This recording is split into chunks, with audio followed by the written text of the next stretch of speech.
The scream tore through the desert night like a blade through silk. In a land where silence meant survival, one woman's cry shattered everything. Victor Hale, the man who owned the earth beneath their feet. The air in their lungs, the very fear that kept them breathing, had finally gone too far. And when that door exploded inward, when fists met flesh and the old order crumbled in violence and dust, two souls made a choice that would hunt them across the wasteland. Freedom or death. There would be no middle ground. Stay with me until the end. Hit that like button and drop a comment telling me what city you're watching from. I want to see how far this story travels. The desert didn't forgive weakness. Caleb Rourke understood this the moment he crested the final ridge and saw the Hale Hacienda sprawling across the valley floor like a scar on the landscape. Adobe walls the color of dried blood, dust devils spinning between the outbuildings, and everywhere the weight of something unspoken, something that made even the horses in the distant corrals stand too still, too watchful. He was Apache by blood, though the word meant different things to different people. To some, it meant savage. To others, ghost. To Caleb, it simply meant he'd learned early that the world was divided into those who took and those who survived the taking. He'd spent 32 years walking the line between those two truths, and he had the scars to prove it. His horse, a paint gelding with more spine than beauty, picked its way down the slope with the careful precision of an animal that knew better than to trust solid ground. Caleb sat easy in the saddle, his body moving with the rhythm of descent, but his eyes never stopped working, counting buildings, marking exits, noting which shadows were deep enough to hide a man. Old habits. The sun was a hammer against the back of his neck, but he'd learned long ago not to waste energy hating things he couldn't change. Heat was heat. Hunger was hunger. And men like Victor Hale were simply forces of nature, dangerous as rattlesnakes, predictable as drought. He'd heard about Hale in a cantina 3 days' ride south, the kind of place where information flowed more freely than water, where desperate men traded rumors like currency. Hale's hiring, someone had said. Pays decent if you can handle horses. Pays shit if you can't, but he don't care what you are, long as you work. That last part was probably a lie. Men like Hale always cared. But Caleb had learned to take his chances where he found them. The hacienda's main gate stood open, not as welcome, but as statement. We're not afraid of you. We're not afraid of anything. A man in a sweat-stained shirt leaned against the gatepost, picking his teeth with a splinter of wood. He watched Caleb approach with the flat, assessing stare of someone whose job was to decide whether you were a problem or just another piece of inventory. Help you? The words came out lazy, but the man's hand had drifted closer to the knife at his belt. Caleb reined in. Looking for work. Heard Hale needs hands. That's so. The guard, if that's what he was, let his gaze slide over Caleb's dusty clothes, the worn saddle, the way he sat his horse like someone who'd been born to it. You got a name? Rourke. Caleb Rourke. Uh-huh. The man spat into the dust. And what makes you think Mr. Hale's got any use for... He paused, choosing his words with the careful cruelty of someone who enjoyed the choosing. For someone like you? There it was. The first test. They always came quick. Caleb's expression didn't change. I can gentle a horse without breaking it. Can shoe, can train, can handle breeding stock. Figure a man who owns this much land might need someone who knows which end of a horse bites. A long silence. Then, surprisingly, the guard smiled. Not friendly, but appreciative of the answer. Fair enough. Tie up over there. Ramon's in the barn. He'll tell you if we got space or if you're wasting your time. Caleb nodded once and guided his horse toward the indicated hitching post. As he dismounted, he caught sight of the compound's interior.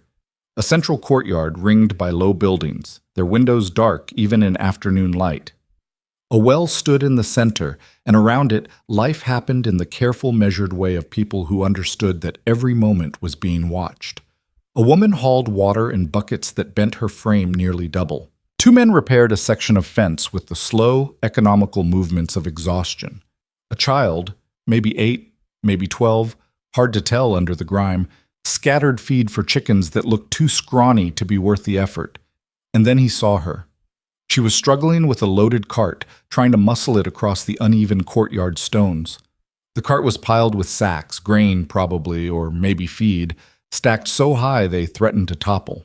She was thin in that particular way that spoke of consistent hunger rather than natural build, all sharp angles and taut muscle. Her hair was dark, pulled back in a braid that had started the day neat, but had given up hours ago. Dust streaked her face, her arms, the simple dress that had probably been brown once, but now was the color of the earth itself. What caught Caleb's attention wasn't the struggle. Everyone here was struggling. That was clear enough. It was the way she did it, alone. No one helping, no one even looking. And the set of her jaw, the rigid line of her spine that said she'd sooner collapse than ask. Pride. The kind that could get you killed if you weren't careful. The cart's wheel caught on a stone. The whole load lurched. Caleb saw it happening, saw the physics of it, the way the weight would shift, the way she'd go down under hundreds of pounds of grain if she didn't let go. She didn't let go. Instead, she threw her whole body against the cart, using her weight to counterbalance the toppling load. For a moment, it worked. The cart rocked back, then the wheel slipped again, and this time there was no stopping it. Caleb moved without thinking. 3 strides put him beside her. His hands found the cart's frame just as her grip failed, and he shoved, not gently, but with the full force of his shoulder behind it. The cart slammed back onto all 4 wheels with a crash that echoed off the courtyard walls. Silence fell like a dropped stone.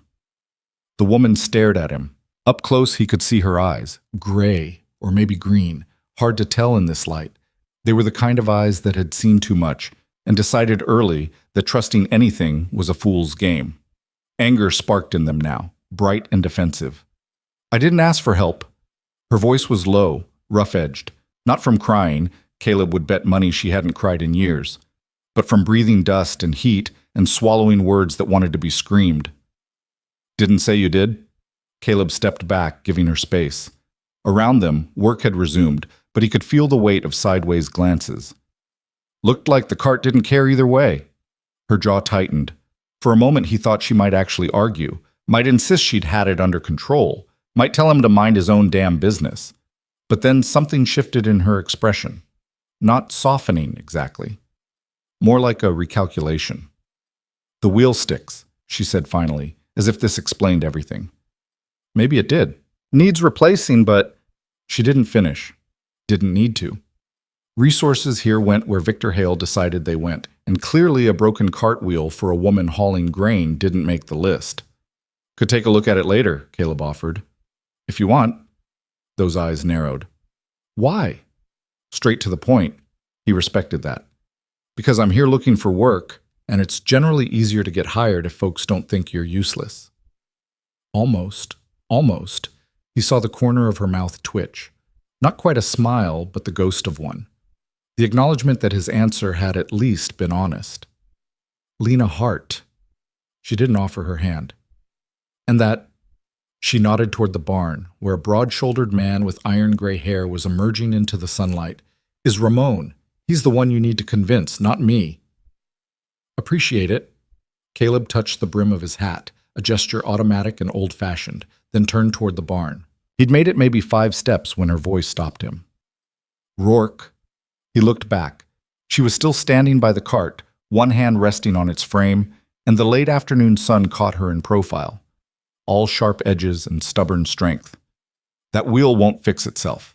If Ramon gives you the job, the tools are in the work shed, north corner." Then she turned away, putting her back to him as she gripped the cart handles again and started pushing. This time, the wheel cooperated. Or maybe she was just ready for its betrayal. Caleb watched her for a moment longer than necessary, then shook his head slightly and continued toward Ramon. The older man was waiting, arms crossed, expression unreadable. He had the look of someone who'd worked hard every day of his life and expected everyone else to do the same. Scars marked his hands, old burns, cuts, the kind of damage that came from decades of labor that didn't forgive mistakes. "You the one looking for work?" Not a question. "Yes, sir. Name's Caleb Rourke. Good with horses. Can handle most anything else that needs doing." Ramon's gaze traveled over him slowly, assessing. "Apache. My mother was." Ramon's expression didn't change, but something in his stance relaxed fractionally. Can you shoe a horse without making him hate you? Yes, sir. Break a 2-year-old without ruining his spirit? Done it before. Work from before dawn to after dark without complaining?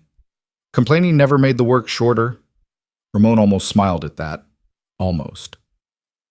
Mr. Hale owns 400 head of cattle, 60 horses, and more land than you could walk in a week. He expects every man here to earn his keep twice over. Pay his fare if you work. Less than nothing if you don't.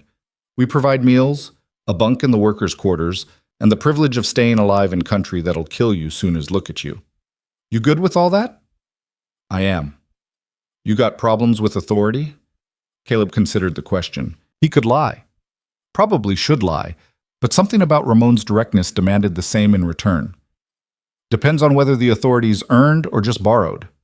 This time, Ramon did smile, brief and sharp as a knife flash. You'll fit in or you'll be gone by Sunday. Either way, we'll find out. Stable's this way. Got a mare about to foal. You can start by making sure she doesn't die doing it. If she lives through the night, we'll talk about keeping you on. Fair enough. They walked together across the courtyard, past the well where 2 women were drawing water, past the chicken coop and the smith's shed and the low adobe building that had to be the workers' quarters. The whole time, Caleb felt eyes on him, measuring, judging, waiting to see if he'd last.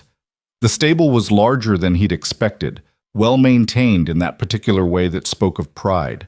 Someone here gave a damn about the horses, at least. The interior was dim and cool, thick walls keeping out the worst of the heat. The smell hit him immediately, hay and horse and leather, familiar and grounding. Ramon led him to a box stall at the far end. Inside, a bay mare stood with her head low, sides heaving. She was young, maybe 4, and her eyes rolled white when they approached. First foal, Ramon said quietly. Been laboring since dawn. Something's wrong, but I can't... He broke off, frustrated. Mr. Hale paid good money for her. If she dies, it's my head. Caleb studied the mare, reading the signs, the way she shifted her weight, the tension in her muscles, the frequency of her breathing. She's scared, he said. Pain she understands, but this... He gestured. First time through, everything's terror. Can you help her? Maybe. Needs some room to work, and she needs to trust me enough not to kick my head in. Ramon nodded. I'll leave you to it. Shout if you need anything. He paused at the stall door. And Rourke? Mister. Hale comes through sometimes. Evening inspections. If he asks you something, answer straight and don't waste his time. He's got no patience for dancing around. Understood. When Ramon left, Caleb let the silence settle. Then, slowly, he opened the stall door and stepped inside. The mare's ears flattened. Easy, Caleb murmured. Not English, not Spanish, older words, the language his mother had taught him before she died. Words for calming, for soothing, for telling frightened things that they weren't alone. Nobody's going to hurt you. Not if I can help it. He moved like water, slow, inevitable, giving her time to process his presence. When he reached for her, she flinched but didn't strike. Progress. His hands found her neck, her shoulder, learning the landscape of her fear through touch. Then, carefully, he began to check her progress. What he found wasn't good. The foal was positioned wrong. He could feel it, a leg folded back, preventing descent. This would take time and luck, and the kind of steady patience that most men didn't have. Caleb settled in for a long night. Hours passed. Outside, the desert cooled degree by degree, and the hacienda settled into its evening rhythms. Somewhere, dinner was being prepared. Somewhere, men were washing the day's dust from their skin and counting the hours until they could collapse into sleep. Somewhere, Victor Hale was reviewing accounts, or planning tomorrow's work, or simply existing in the particular way that powerful men existed, taking up space, commanding attention even in absence. In the stable, Caleb worked. He'd stripped down to his undershirt hours ago, sweat soaking through the fabric as he coaxed and maneuvered, trying to reposition the foal without causing more damage. The mare had stopped fighting him, pure exhaustion, probably, but he chose to believe she understood he was trying to help. "Come on," he whispered. "Just a little more. Work with me here." His fingers found the folded leg again. Carefully, so carefully, He eased it forward. The mare groaned, a sound that vibrated through her entire frame. Caleb kept talking, kept touching, kept moving with that glacial patience. There. The legs straightened. The foal shifted. And suddenly, everything that had been stuck was moving, the mare's body doing what it was built to do, and Caleb barely had time to step back before the foal slid into the world in a rush of fluid and membrane. For a long moment, nothing happened. Then the foal twitched, gasped, drew its first breath with a sound like tearing paper. Caleb let out a breath he hadn't known he was holding. The mare, exhausted beyond measure, turned her head to look at what she'd created. Her nose found the foal, a filly, dark and gangly and impossibly fragile, and she began to clean her with long, rough strokes of her tongue. "There you go," Caleb said softly. "Told you it'd be all right." He was washing the birth fluids from his hands in a bucket of water when he heard footsteps. Multiple sets, measured and deliberate. Ramon appeared first, his weathered face splitting into something almost like joy when he saw the foal struggling to stand. "You did it." "She did it," Caleb corrected. "I just helped a little." "Mr. Hale will be pleased." This came from a new voice, smooth, cultured, with an edge like good steel. Caleb turned. Victor Hale stood in the stable doorway, backlit by the last of the evening light. He was tall, 6 feet at least, and carried himself with the easy confidence of someone who'd never had to ask for anything twice. His clothes were fine without being showy. A white shirt, dark vest, trousers that probably cost more than Caleb had earned in the last year. Silver shot through his dark hair, but there was nothing weak about him. Everything about his bearing said control. "Sir?" Caleb straightened, suddenly aware of his disheveled state, bare arms, soaked shirt, straw in his hair. Hale's gaze took in the scene, the mare, the foal, Caleb's exhaustion. "Ramon tells me you arrived today and saved my investment before you'd even been properly hired. The mare did the hard part. I just made sure the foal wasn't backwards while she did it." "Modest?" Hale stepped closer, and Caleb caught the scent of tobacco and expensive soap. "I respect that. What's your name?" "Caleb Rourke, sir." "Rourke." Hale tested the name like wine. "You have experience with difficult births?" "Some. Learned from a rancher down in Sonora. He believed in teaching rather than just ordering." "Rare quality." Hale's attention shifted to the foal, now on her feet and nursing, her spindly legs trembling but holding. "Beautiful, isn't she? Her mother's bloodline goes back to the finest Arabian stock. I paid a small fortune for the breeding rights." Everything has a price, Caleb thought. Even bloodlines, even life. But he kept his face neutral and said nothing. Hale turned back to him. "Ramon, put Rourke on the payroll. Regular wages plus a bonus for saving the mare.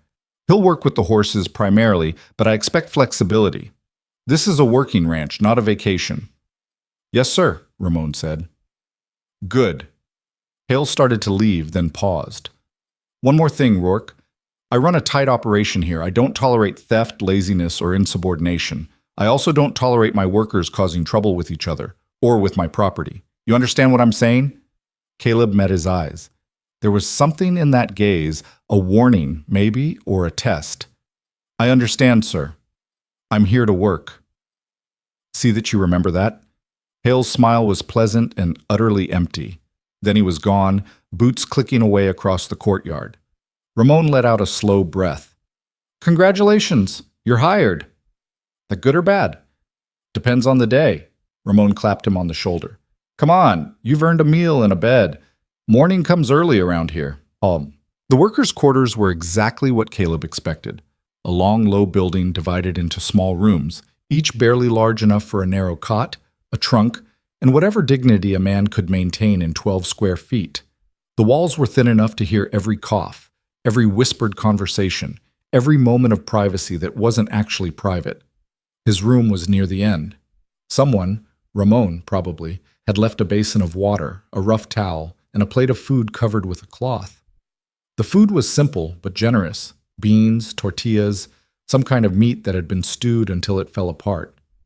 After a day of travel and an evening of wrestling a foal into the world, it tasted like salvation. He ate slowly, savoring each bite, listening to the compound settle around him. Through the walls, he heard men talking in low voices. Spanish, mostly, with occasional English. Someone was snoring.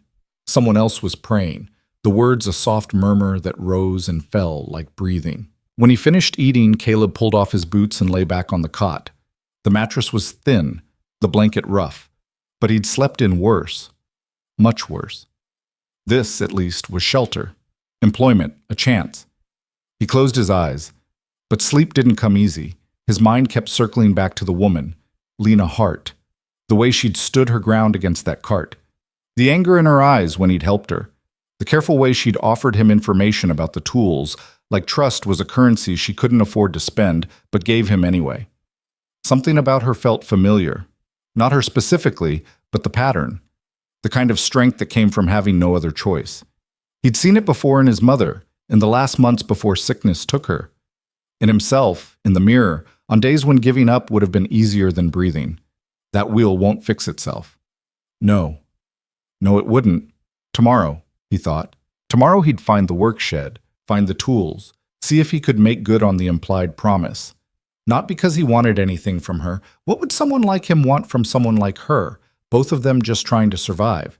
But because broken things stayed broken unless someone bothered to fix them. The philosophy was simple, maybe too simple for this complicated world. But it was all he had.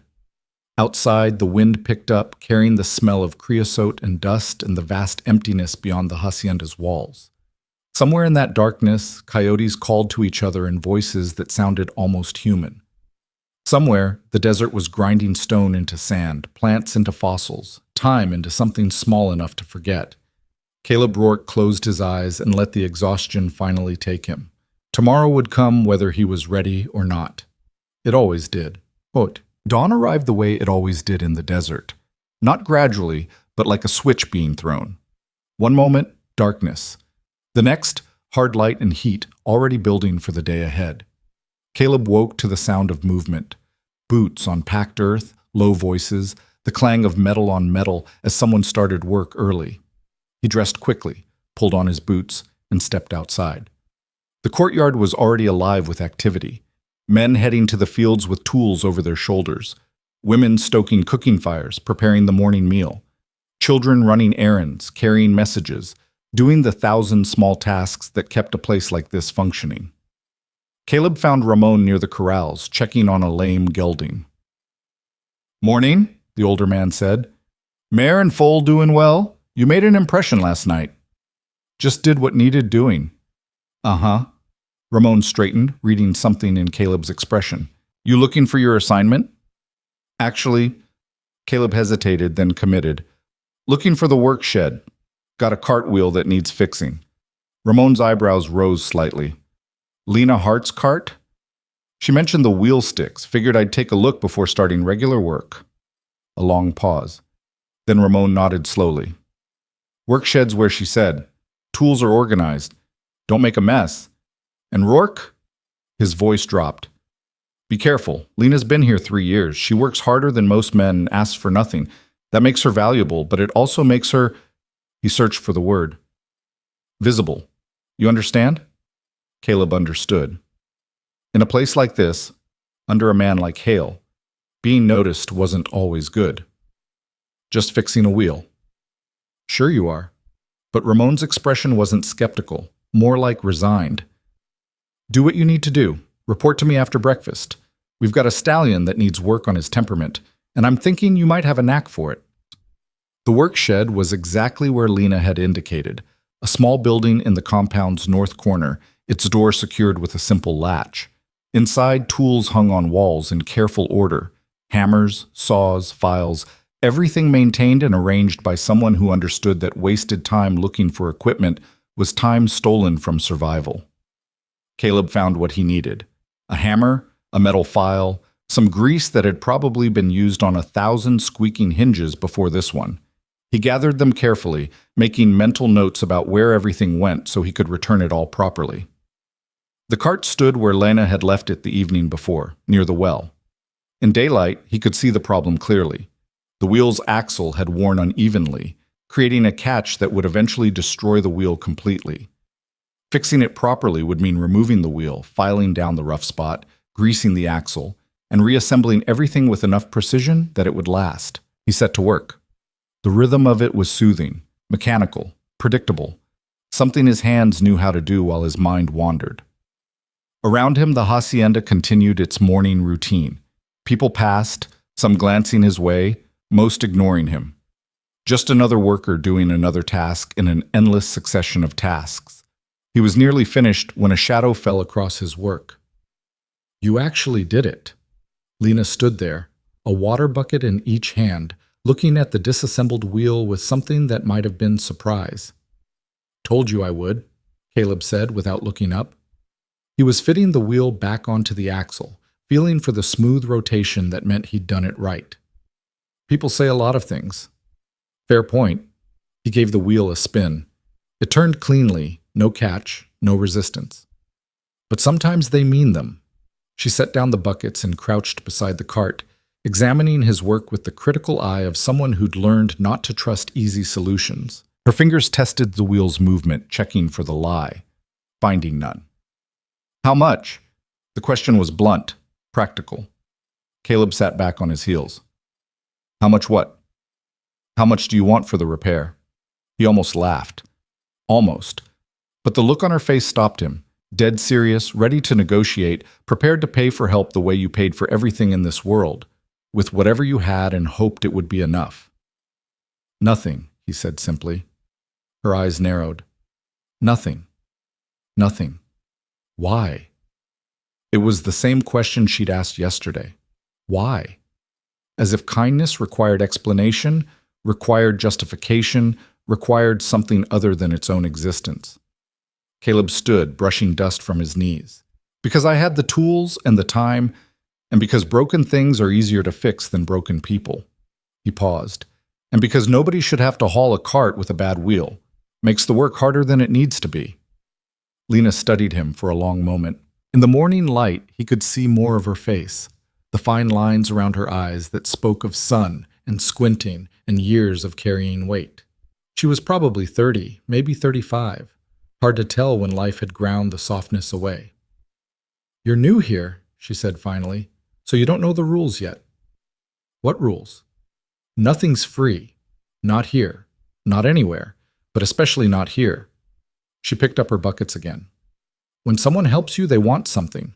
Maybe not today, maybe not tomorrow, but eventually." "That how it works?"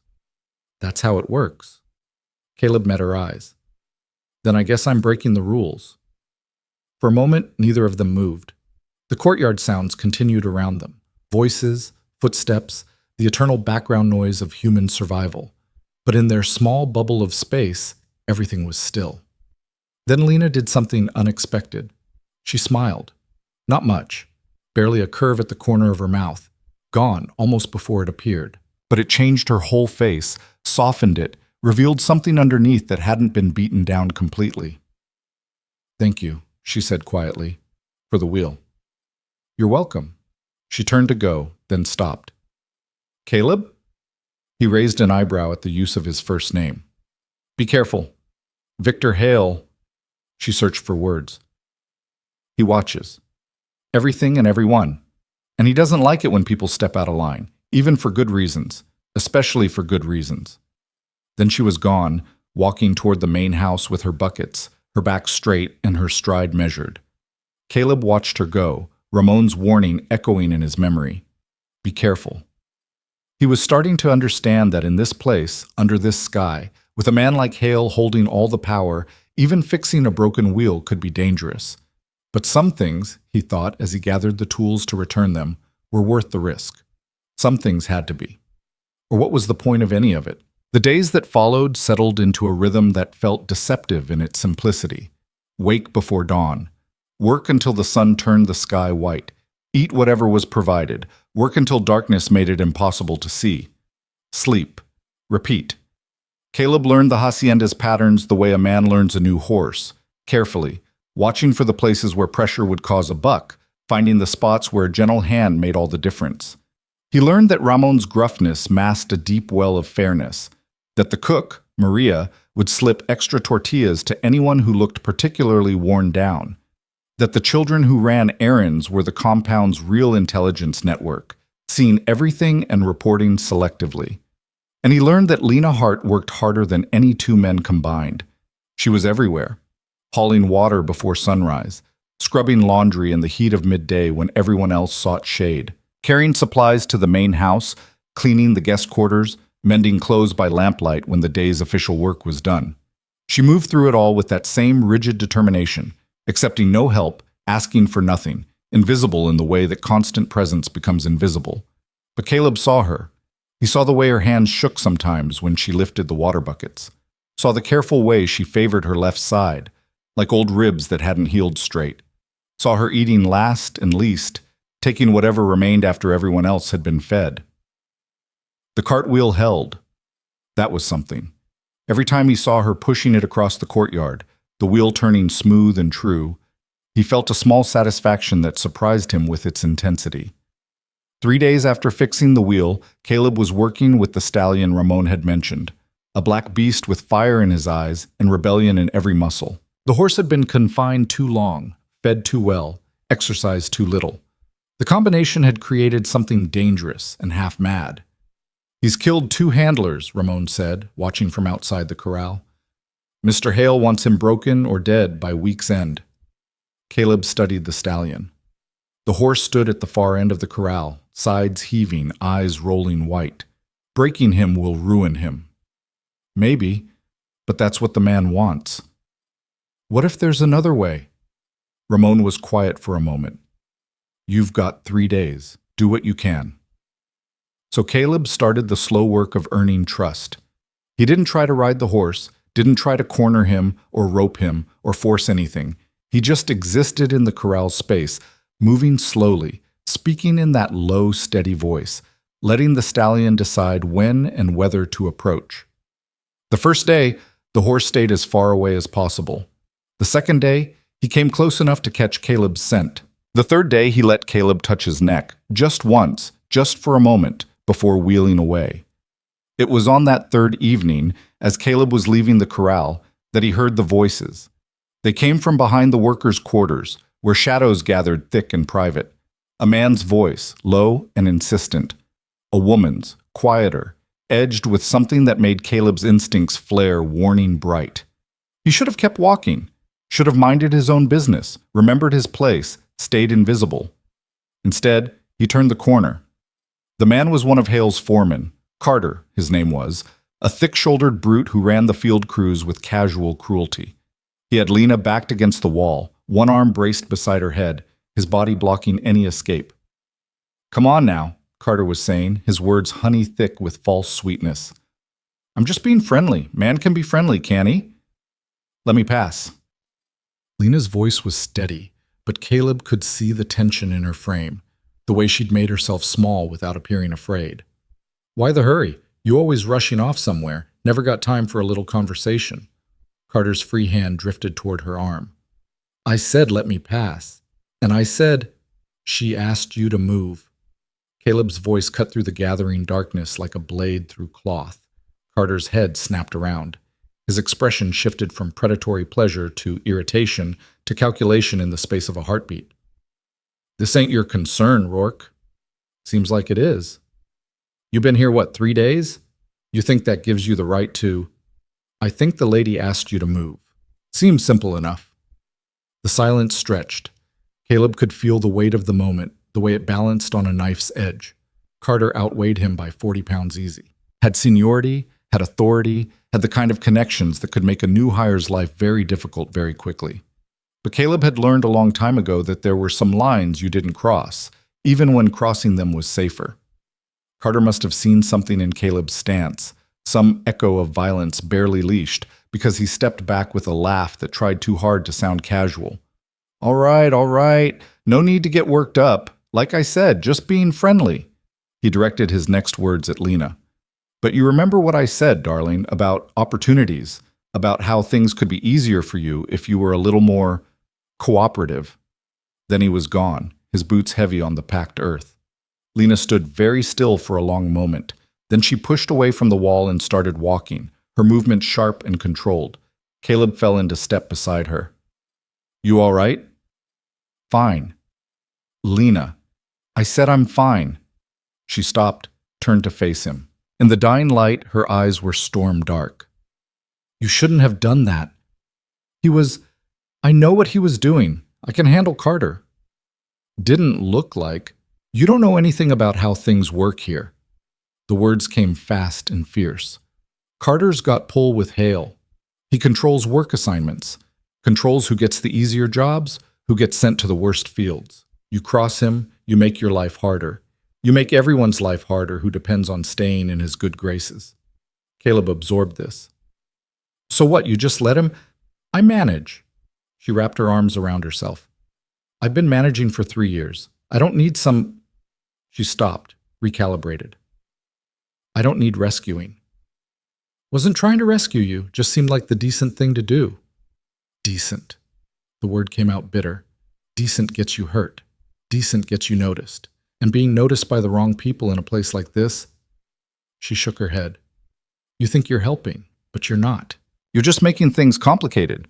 Maybe things should be complicated. Easy for you to say. You can leave any time, just pack up and ride out. But some of us... Her voice caught. Some of us don't have that choice. The truth of it hit Caleb like a fist. He'd been thinking about this all wrong. For him, the hacienda was a job, a stopping point, a place to earn some money before moving on to whatever came next. But for Lena, for the others who'd been here years, this wasn't temporary. This was life. The only life they had. And he'd just complicated it. I'm sorry, he said quietly. You're right. I should have stayed out of it. Lena studied his face, searching for something. But you wouldn't, would you? Even knowing what I just told you. If it happened again tomorrow, you'd do the same damn thing. It wasn't really a question, more like an accusation. Or maybe a recognition. Probably, Caleb admitted. Something shifted in her expression. Not softening, she was too guarded for that, but a kind of resignation, like she'd confirmed something she'd suspected. You're going to cause trouble here, she said. Not angry now, just stating a fact. Not planning on it. Plans don't matter. It's who you are. She turned away again. Just try to be careful, all right? For both our sakes. Then she was walking away, disappearing into the maze of buildings and shadows, leaving Caleb standing alone in the gathering dark. He stood there for a long time, listening to the compound settle into night. Somewhere, someone was playing a guitar badly. Somewhere, children were being called in for supper. Somewhere, Carter was probably planning ways to make Caleb regret the last 10 minutes. But all Caleb could think about was the look in Lena's eyes when she'd said some of us don't have that choice. What kind of debt kept someone bound to a place like this? What circumstances had led her here and trapped her here and made leaving impossible? He didn't know, but he was starting to realize that understanding this place, really understanding it, meant understanding all the invisible chains that kept people locked in patterns of survival and silence. The next morning brought rain, not the gentle kind that nourished and blessed, but the violent desert kind that turned the sky black and the earth to mud and flooded everything that wasn't prepared. It came without warning, the way it always did, transforming the world in minutes. Caleb woke to water dripping through his ceiling, a slow, steady leak that had already formed a puddle on the floor. He rolled out of bed, shoved his trunk under the drip to catch it, and dressed quickly. Outside, chaos. The courtyard was a churning mess of mud and rushing water. People were scrambling to secure livestock, cover supplies, redirect the worst of the flooding away from the buildings. Maria was shrieking orders about getting the food stores elevated. Ramon was directing 3 men trying to reinforce a wall that looked ready to collapse. Caleb joined the effort without being asked, falling in beside a young worker named Thomas who was hauling sandbags. Where do these go? North wall. The whole foundation's washing out. They worked for hours in the driving rain, shoring up walls, redirecting water, preventing the kind of catastrophic damage that could cripple the compound for weeks. The rain was cold despite the season, and within an hour Caleb was soaked through and shivering. But the work had to be done. It was during a brief lull when he'd gone to refill water buckets that he saw Lena. She was on the roof of the main house, not the ground floor, not the covered porch. The actual roof, 3 stories up. trying to secure a section of tiles that had come loose. The wind was whipping her dress around her legs, the rain making every surface treacherous, and she was completely, utterly alone. Caleb's heart stopped. "What the hell is she doing up there?" he demanded of Tomas. The younger man barely glanced up. "Roof repairs, Mr. Hale's orders. Said the leak was coming through into his study and he wanted it fixed now." "In this weather?" Tomas shrugged, the gesture eloquent in its helplessness. "He doesn't ask. He orders." Caleb was moving before he made the conscious decision to move. Across the courtyard, up the stairs, through the main house's ground floor. He'd never been inside before. Workers weren't allowed unless specifically summoned, but he didn't care. The interior was exactly what he'd expected. Heavy furniture, thick rugs, walls covered with the kind of art that existed to prove its owner's wealth. He found the ladder leading to the roof access. Climbed. The wind hit him like a physical thing when he emerged. The rain was worse up here, driving horizontally, making it hard to see more than a few feet. He spotted Lena clinging to the sloped roof, trying to wedge a replacement tile into place. "Lena!" She looked up, shock registering across her face. "What are you? Get down from here." "Not without you." He started toward her, testing each step before committing his weight. "Caleb, you can't be up here. If Hale sees, then we'd better work fast." He reached her side, grasped the tile she'd been struggling with. On 3. 1, 2. Together, they shoved the tile into place. It seated with a satisfying click. "There's 3 more, Lena said, pointing to where the roofline curved. "But you need to leave. Now. Before what? Before you slip and break your neck trying to do this alone?" He grabbed the next tile. "Not happening." For a moment, she looked like she might argue. Then lightning split the sky close enough to make them both flinch, and she just nodded. They worked in tandem, moving with the careful efficiency of people who understood that speed mattered, but mistakes could kill. Replace the tile, check the seal, move to the next one. Caleb's hands were numb, his clothes plastered to his skin, but he kept moving. The last tile went in just as the rain began to ease slightly. Lena tested it, making sure it was secure, then looked at Caleb. "You're an idiot," she said. "Probably." "You just contaminated the main house. Hale's going to—" "I don't care what Hale's going to do." Caleb's voice was harder than he intended. "You could have died up here." "People die every day. What makes me special?" The question hung between them, heavy with something neither of them wanted to name. "Come on," Caleb said finally. "Let's get down before we both catch pneumonia." They descended the ladder in silence. Lena went first, moving with the careful precision of exhaustion. Caleb followed, and when they reached the ground floor, they both froze. Victor Hale stood in the doorway of his study, watching them. His expression was unreadable. Rain dripped from their clothes, forming puddles on his expensive floor. The silence stretched, became suffocating. "The roof," Lena said finally, her voice steady despite everything. "It's fixed, sir." "I can see that." Hale's gaze shifted to Caleb. "I don't recall giving you permission to enter my home, Rourke." "No, sir, but the work needed 2 people, and you decided what? That my orders were negotiable?" Hale stepped closer. "That you could simply do as you pleased because it seemed right to you?" Caleb felt the trap closing. Anything he said now would be wrong. Defending his actions would be insubordination. Apologizing would be admission of fault. Silence would be taken as defiance. Before he could choose, Lena spoke. "He was following my orders, sir." Both men looked at her. "I called for help because the wind made the work dangerous alone."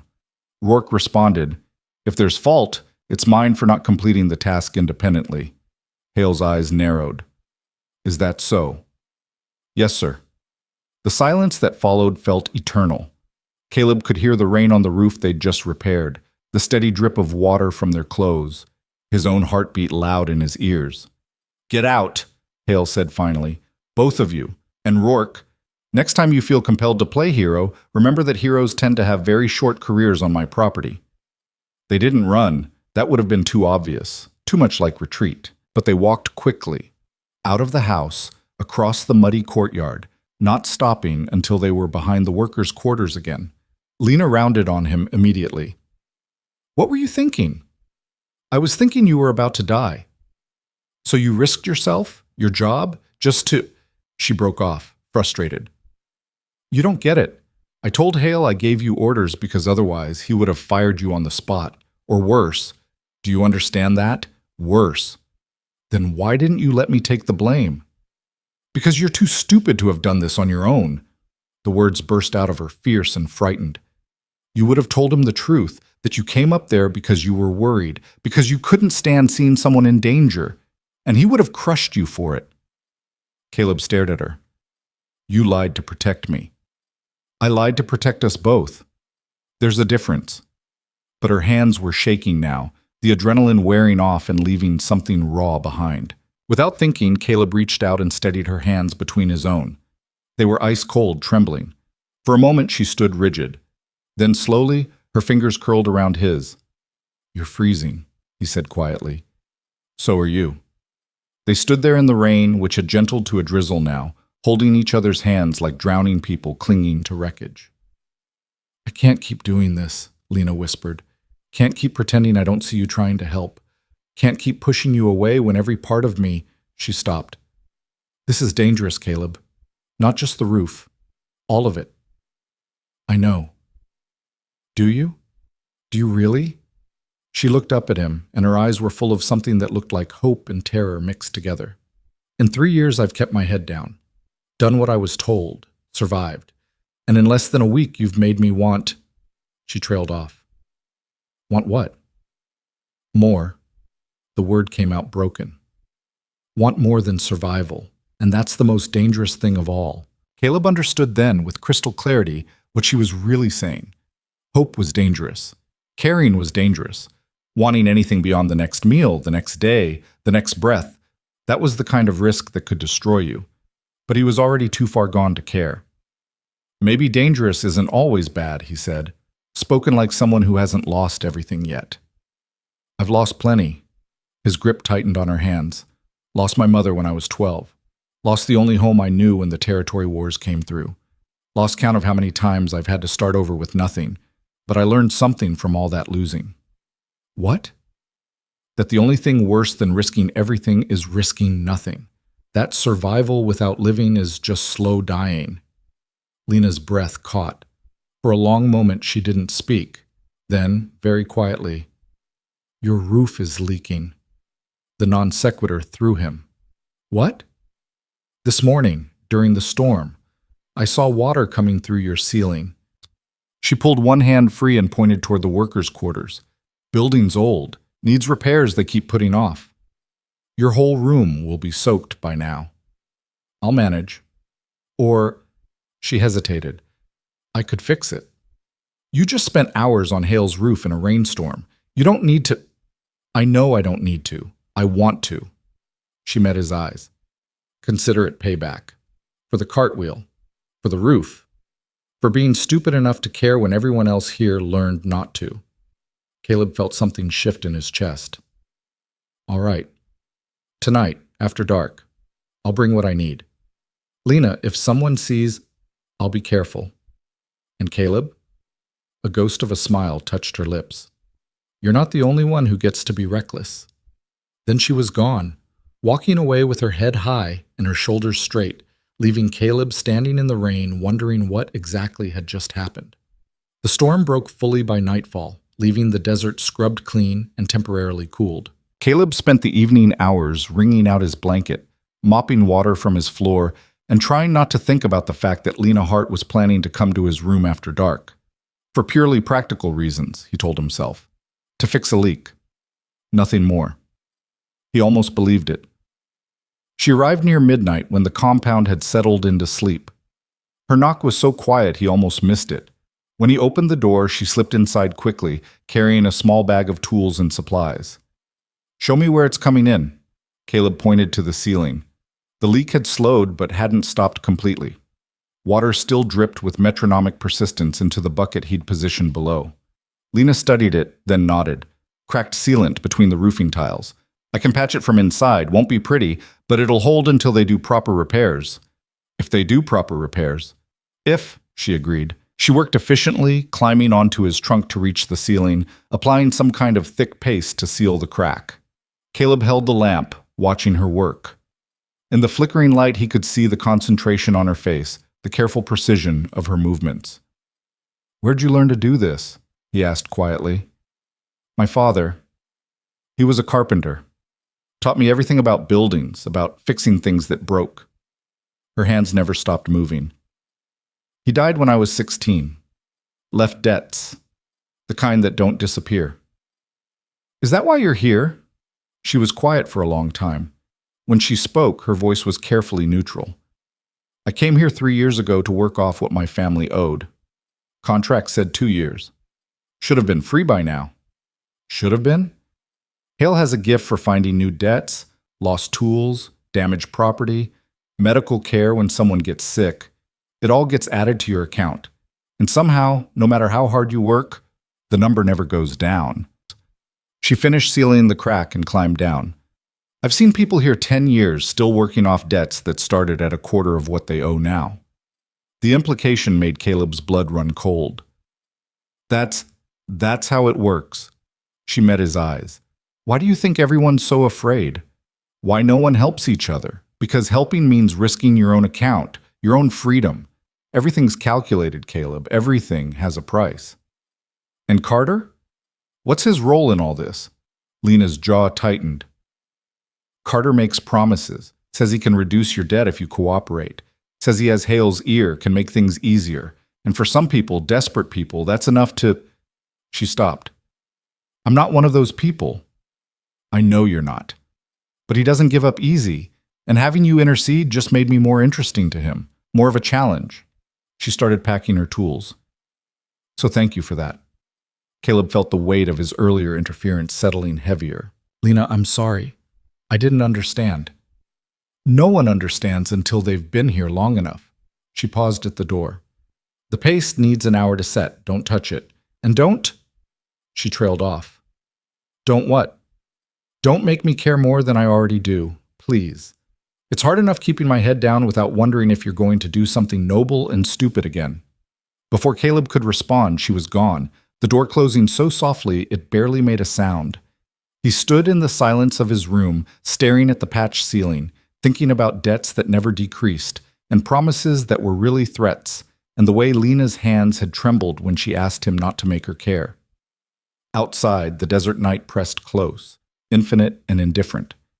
And somewhere in the main house, Victor Hale was probably reviewing his ledgers, calculating debts, ensuring that everyone on his property remained exactly where he wanted them, trapped. The next week passed in a careful dance of proximity and distance.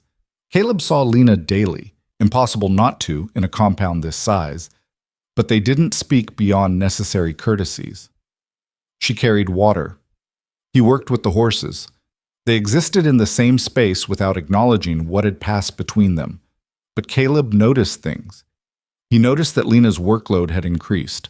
More trips to the well, longer hours in the main house, additional tasks that appeared without explanation. He noticed Carter watching her more intently, his attention predatory and patient. He noticed that Lena had started eating even less, her portions shrinking as she funneled food to others who looked hungrier. And he noticed that every time their eyes met across the courtyard, something sparked between them that had nothing to do with words. The stallion was gentling. Slowly, incrementally, but definitely. By the end of the week, Caleb could approach him without the horse shying, could touch his neck, his shoulder, his flank, could begin the slow work of introducing saddle and bridle. Ramon was impressed. "I've never seen anything like it. You didn't break him, you convinced him."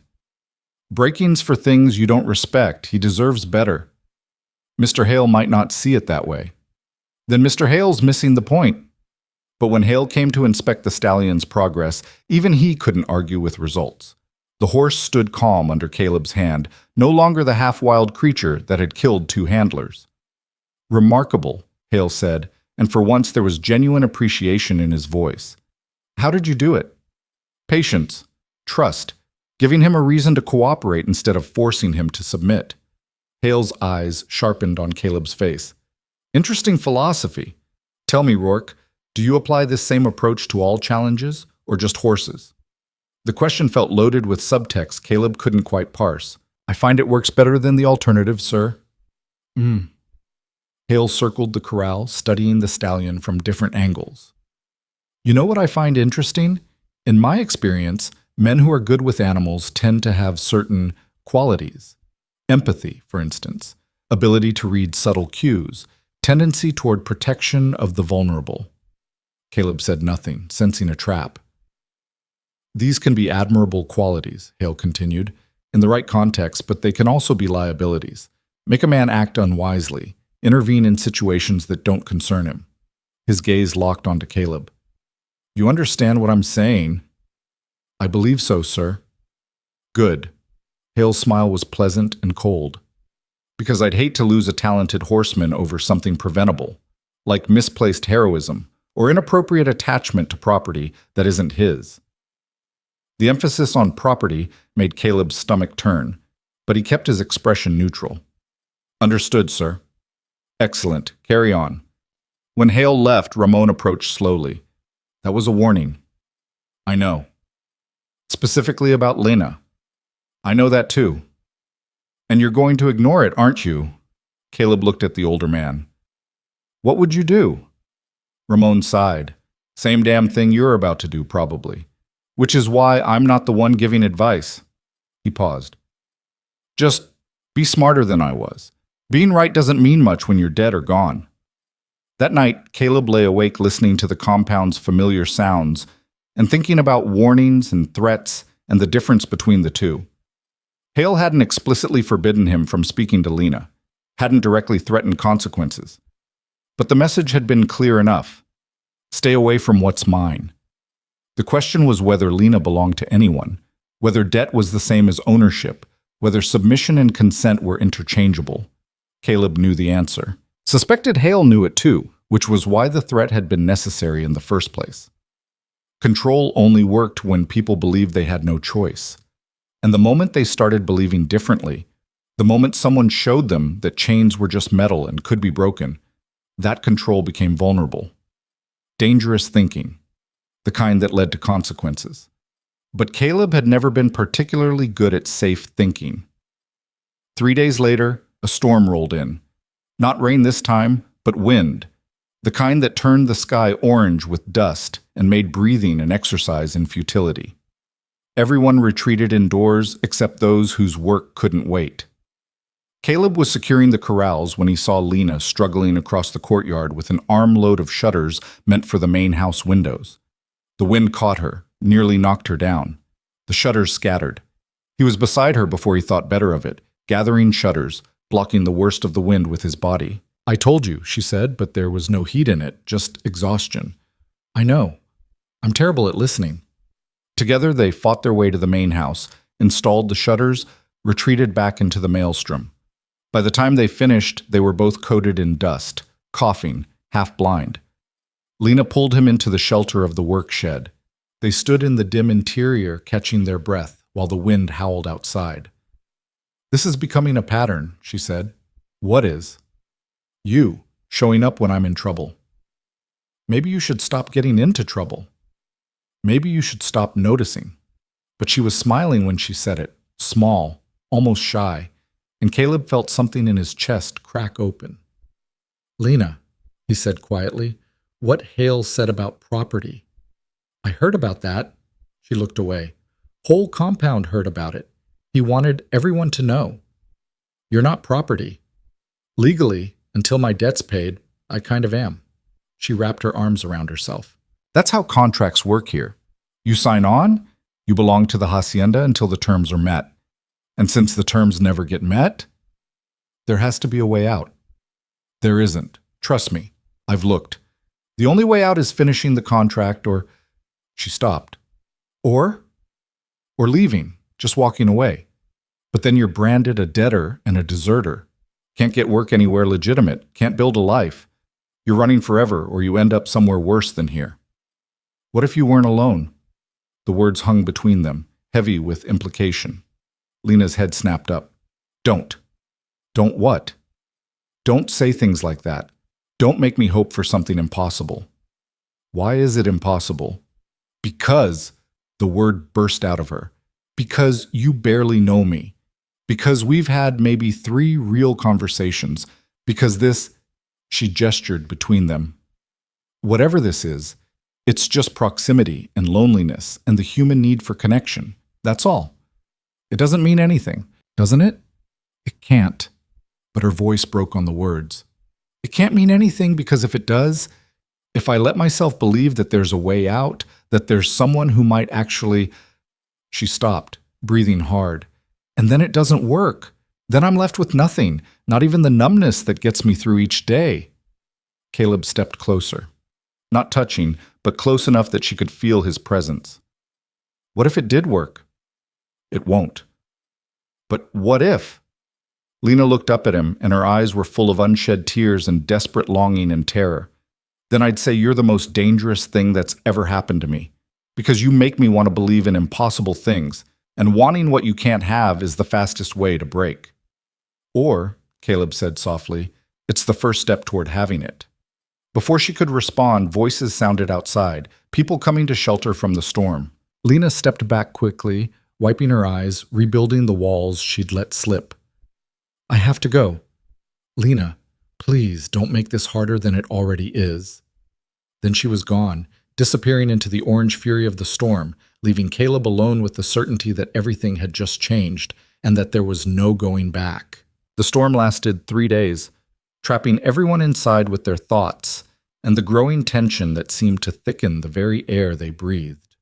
When it finally broke, the compound emerged battered but standing, and life resumed its grinding rhythm with the inexorable certainty of a millstone. But something had shifted. Caleb felt it in the way people looked at him, not hostile exactly, but wary, as if he carried some contagion they didn't want to catch. The kind of wariness reserved for those who'd been marked by attention from above. Carter's attention had sharpened too. The foreman found reasons to appear wherever Caleb was working, watching with flat eyes that promised nothing good. He didn't speak, didn't threaten. He simply existed as a reminder that power had long memories and patient appetites. Caleb tried to honor Lena's request for distance. He worked with the horses, kept his head down, spoke only when spoken to. But his eyes betrayed him constantly, seeking her out across the courtyard, tracking her movements, noting every new burden added to her impossible load. She was being punished. He understood that now. Extra work, harder assignments, the kind of calculated cruelty designed to break someone slowly, to remind them of their place without leaving marks that might invite questions. And there was nothing he could do about it without making things worse. Ramon noticed his frustration. The older man had a gift for seeing what others missed, for reading the currents beneath the surface. You're learning, Ramon said one evening as they finished feeding the horses, that sometimes caring means staying back, letting people fight their own battles. Even when the battle's rigged? Especially then. Ramon's voice was heavy with old regrets. I had a daughter once, about Lena's age, strong-willed, beautiful, wouldn't bow for anyone. He paused. She worked here too. Hale took an interest in her, same kind of interest he takes in anything he considers worth owning. Caleb went very still. What happened? I tried to protect her, made noise, threatened to leave, to take her with me. Thought my years of service meant something, that Hale would respect my position. Ramon's laugh was bitter. He respected it enough to make an example. Had me beaten in front of everyone. Said if I left, my daughter's debt would triple. That she'd work here until she was old and broken, all because her father didn't know his place. And your daughter? Disappeared 3 months later, just gone one morning. Some say she ran. Some say Hale sold her contract to a mine operation up north, where they work people to death in the dark. Ramon's hands tightened on the fence rail. I've spent 5 years wondering which story is true. 5 years working to pay down a debt that was hers, hoping maybe she's alive somewhere, free, and my suffering means something. The story settled over Caleb like a shroud. I'm sorry. Don't be sorry. Be smart. Learn from my mistake. Ramon turned to face him fully. I see the way you look at her. The way she looks at you when she thinks no one's watching. I see something real trying to grow in poisoned soil. And I'm telling you, if you care about her, if you actually give a damn, then you need to be smarter than I was. How? That's the question, isn't it? Ramon's expression was grave. Because the thing I learned too late is that you can't fight a man like Hale on his territory. by his rules. He owns the game, owns the board, owns the pieces. The only way to win is to stop playing. You mean leave? I mean survive long enough to leave, together, when the moment comes, not in anger, not in desperation, but with a plan. He gripped Caleb's shoulder. If that moment comes, you take it. You don't hesitate. You don't look back. You run and you keep running until you're so far away that Hale's reach can't find you. And if the moment doesn't come? Ramon's silence was answer enough. That night, Caleb couldn't sleep. He lay on his cot staring at the patched ceiling, Lena's work, a reminder of her hands, her competence, her quiet defiance, and thought about moments that might never arrive and plans that required resources he didn't have. He had his horse, some clothes, the wages he'd earned so far, which weren't much. Against that, he'd be taking on Hale's fury, Carter's vindictiveness, and the law itself if Lena's contract was binding. They'd be fugitives, debtors, criminals in the eyes of anyone who cared about such things. And yet the alternative was watching Lena ground down day by day, year by year, until nothing remained of the fierce woman who'd faced down that cart alone, who'd climbed onto Hale's roof in a storm, who'd looked at Caleb with eyes full of desperate hope and terror in equal measure. That wasn't survival. That was death in installments. Caleb must have dozed eventually because he woke to shouting. Multiple voices, urgent and sharp, cutting through the pre-dawn darkness. He was on his feet and dressed before conscious thought caught up, instinct driving him toward the commotion. The courtyard was chaos. People spilling from their quarters, lanterns bobbing, shadows dancing. Maria was wailing something in Spanish too fast for Caleb to catch. Men were running toward the main house. Caleb grabbed Tomas as the young man rushed past. What happened? Fire! In the main house, second floor. Ice flooded Caleb's veins. Where on the second floor? Don't know. Someone saw smoke, raise the alarm. Caleb was already running. The main house doors stood open, smoke billowing out in thick gray clouds. Inside, people were hauling water, beating at flames, shouting instructions. Caleb pushed through them, taking the stairs two at a time, following the smoke to its source. The guest quarters. 3 rooms engulfed, flames eating through old wood and ancient curtains with hungry efficiency. Men were fighting it with buckets and blankets, but the fire was winning. Everyone out? Caleb shouted over the roar. Think so, someone answered. Rooms were empty. What about the servants' quarters? These were attached to the guest wing, small rooms where those who worked in the main house slept. The man's face went pale. Mother of... Caleb didn't wait for the rest. He plunged down the side corridor, the smoke thicker here, searing his lungs. The servants' quarters were 4 small rooms at the hall's end. 3 doors stood open. Their occupants fled. The 4th was closed. Caleb hit it with his shoulder. The door held. He tried the handle, locked from inside. Through the wood, he thought he heard something. A cough, a whimper. Lena! He hammered on the door. Lena, if you're in there, open up. Nothing. Behind him, flames were crawling along the ceiling. Heat pressed against his back like a physical hand. Time measured itself in heartbeats and the creep of fire. Caleb stepped back and kicked. Once, twice. On the 3rd impact, the door's frame splintered and gave way. The room was full of smoke, but not yet burning. And there, on the floor beside her cot, was Lena. Unconscious. A lamp overturned beside her, oil soaking the floor. Not yet ignited, but seconds away. Caleb didn't think. He scooped her up, her body terrifyingly light in his arms, and ran.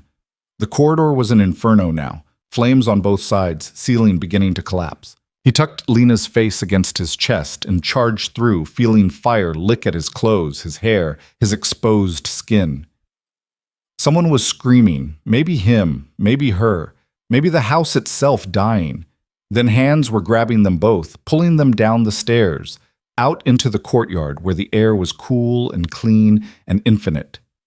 Caleb collapsed onto the dirt, Lena still in his arms. Someone was pouring water over them both. Someone else was shouting for Maria, for help, for anyone who knew healing. Lena coughed, once, twice. Her eyes fluttered open, unfocused and confused. You're all right, Caleb rasped, his throat raw. You're all right. I've got you. Her gaze found his face. Recognition flickered, then horror. The fire. We're out. We're safe. My room. Everything I... She tried to sit up, swayed, fell back against him. Easy. Just breathe. Maria appeared with a water skin and clean cloths. She examined Lena with practiced hands, checking for burns, for injuries, clucking her tongue at the smoke damage. Foolish girl. Why didn't you wake when the alarm sounded? I didn't hear it. Lena's voice was barely a whisper. I was so tired. I didn't hear it. Caleb felt her trembling against him and held her tighter. Around them, the fire was being slowly contained, men forming bucket brigades, beating back the flames before they could spread to other buildings. The guest wing would be a total loss, but the rest of the house might survive. And then Victor Hale was there, surveying the damage with cold calculation. His white shirt was smudged with soot, his hair disheveled, but his presence was undiminished. If anything, the chaos seemed to sharpen him, bring him into clearer focus. His gaze swept the courtyard, cataloging people and damage in equal measure. When his eyes found Caleb and Lena, her still wrapped in Caleb's arms, both of them smoke-stained and shaking, something flickered across his face, too quick to name. Report, he said to Ramon, who'd appeared at his side. Guest wing is gone, sir. Main structure's holding. No casualties. Rourke here pulled Lena out of the servants' quarters before... Did he? Hale's attention focused entirely on Caleb now, and it felt like being pinned by a predator's gaze. How fortunate that you were so conveniently positioned to play hero. Again. The implication was clear, the accusation unspoken, but present. Caleb met his eyes steadily. I heard the alarm same as everyone else, sir. Just happened to be the first one to realize the servants' quarters were still occupied. Hale's gaze shifted to Lena.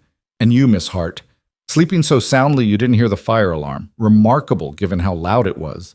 Almost as if... He let the sentence hang, pregnant with suggestion. Lena's spine straightened despite her obvious weakness. I apologize, sir. I've been working extended hours. The exhaustion must have made you careless, negligent even.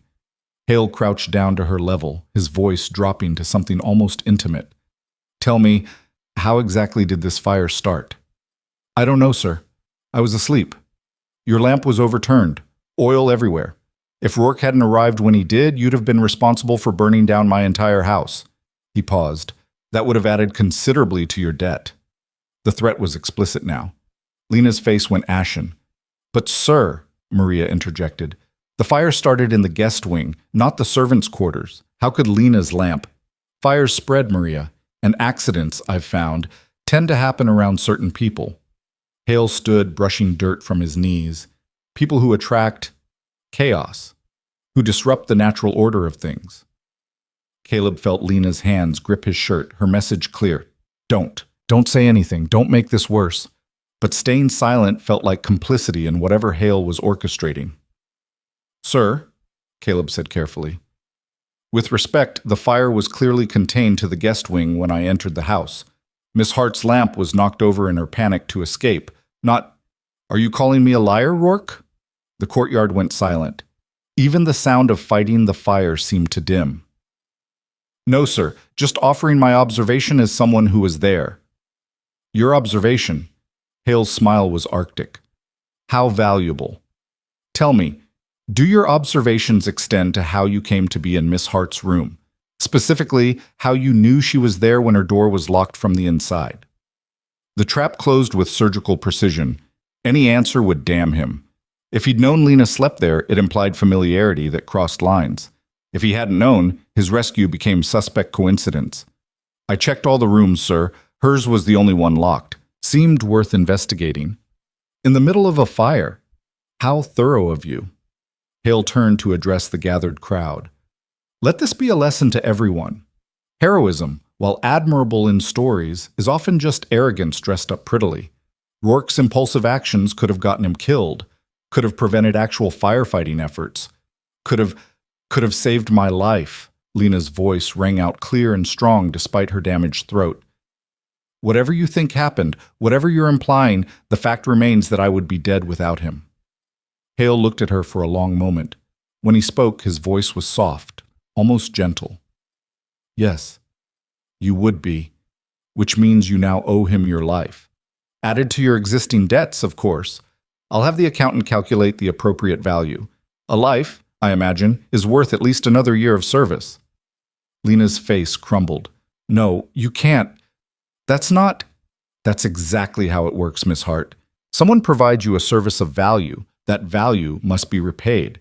Unless, he paused, unless Rourke would care to forgive the debt, take responsibility for it himself. And there it was, the real trap.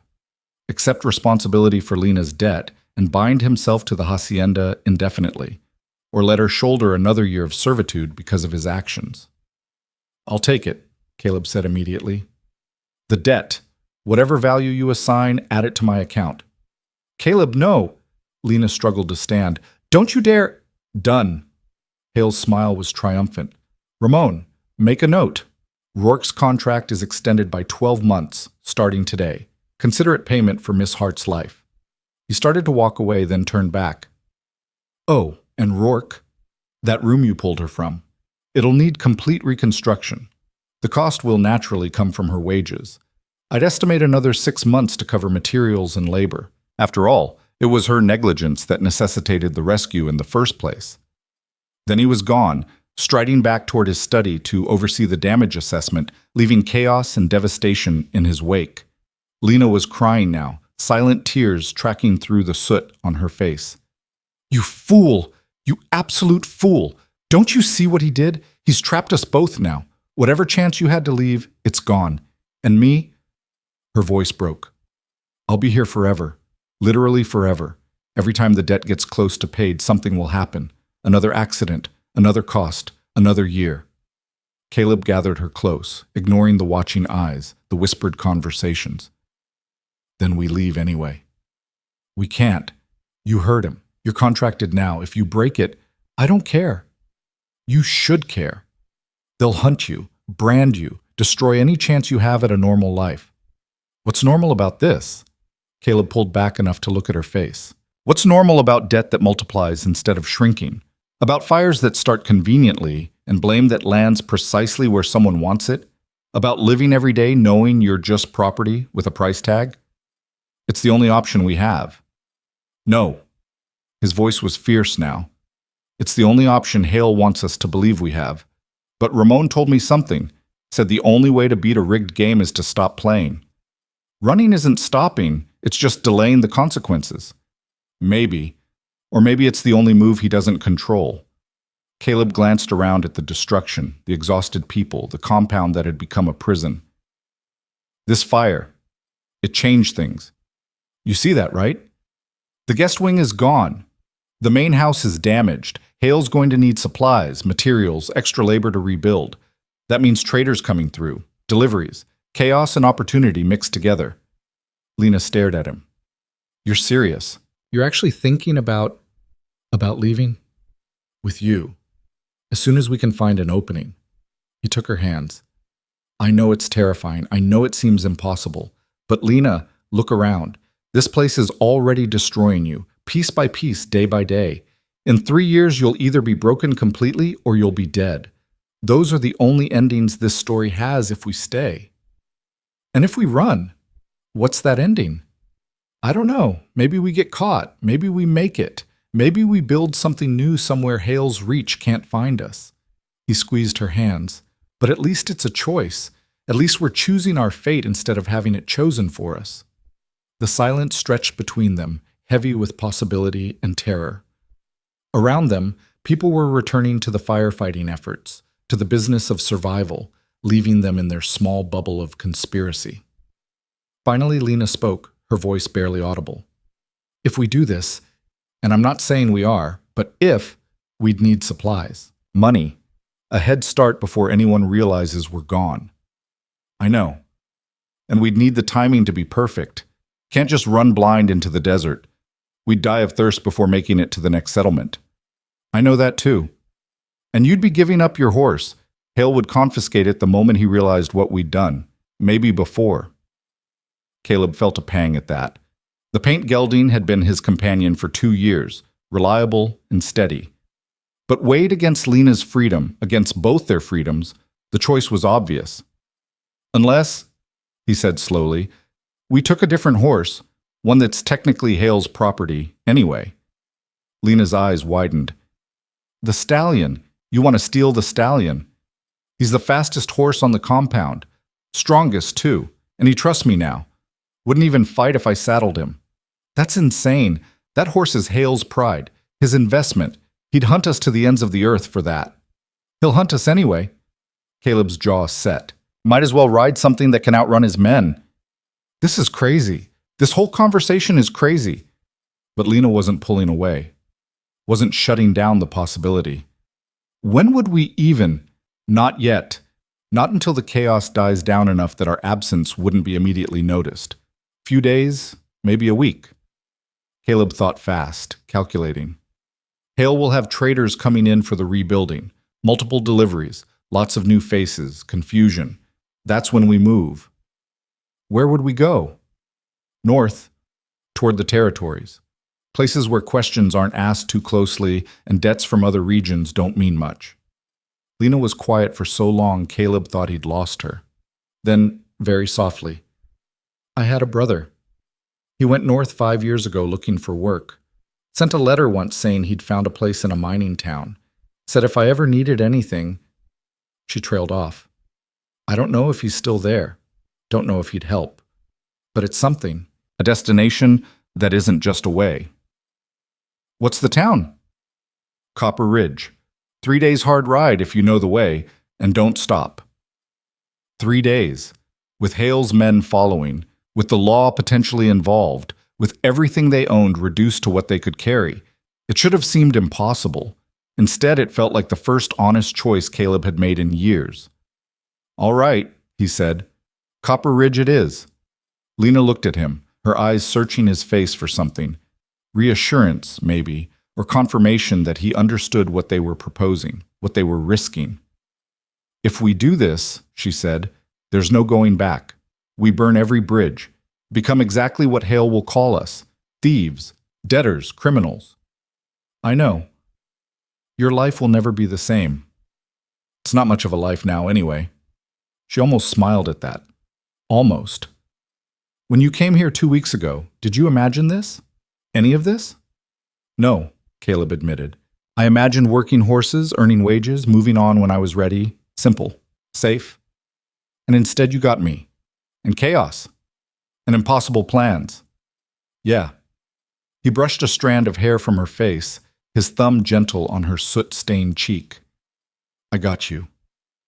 The moment stretched, crystalline and fragile. Then Lena leaned forward and pressed her forehead against his, her breath warm on his skin. Don't make me regret this, she whispered. I'll try not to. Don't make me hope. Too late for that. They stayed like that for a long moment, two desperate people clinging to each other in the wreckage, planning treason and freedom in the same breath. Then Maria was calling for Lena, saying she needed proper medical attention, and the moment broke. Lena pulled away, stood on shaky legs, let herself be led toward the infirmary. But before she disappeared, she looked back at Caleb one last time. And in her eyes, he saw it. The thing he'd been hoping for and fearing in equal measure. Belief. She believed they could do this.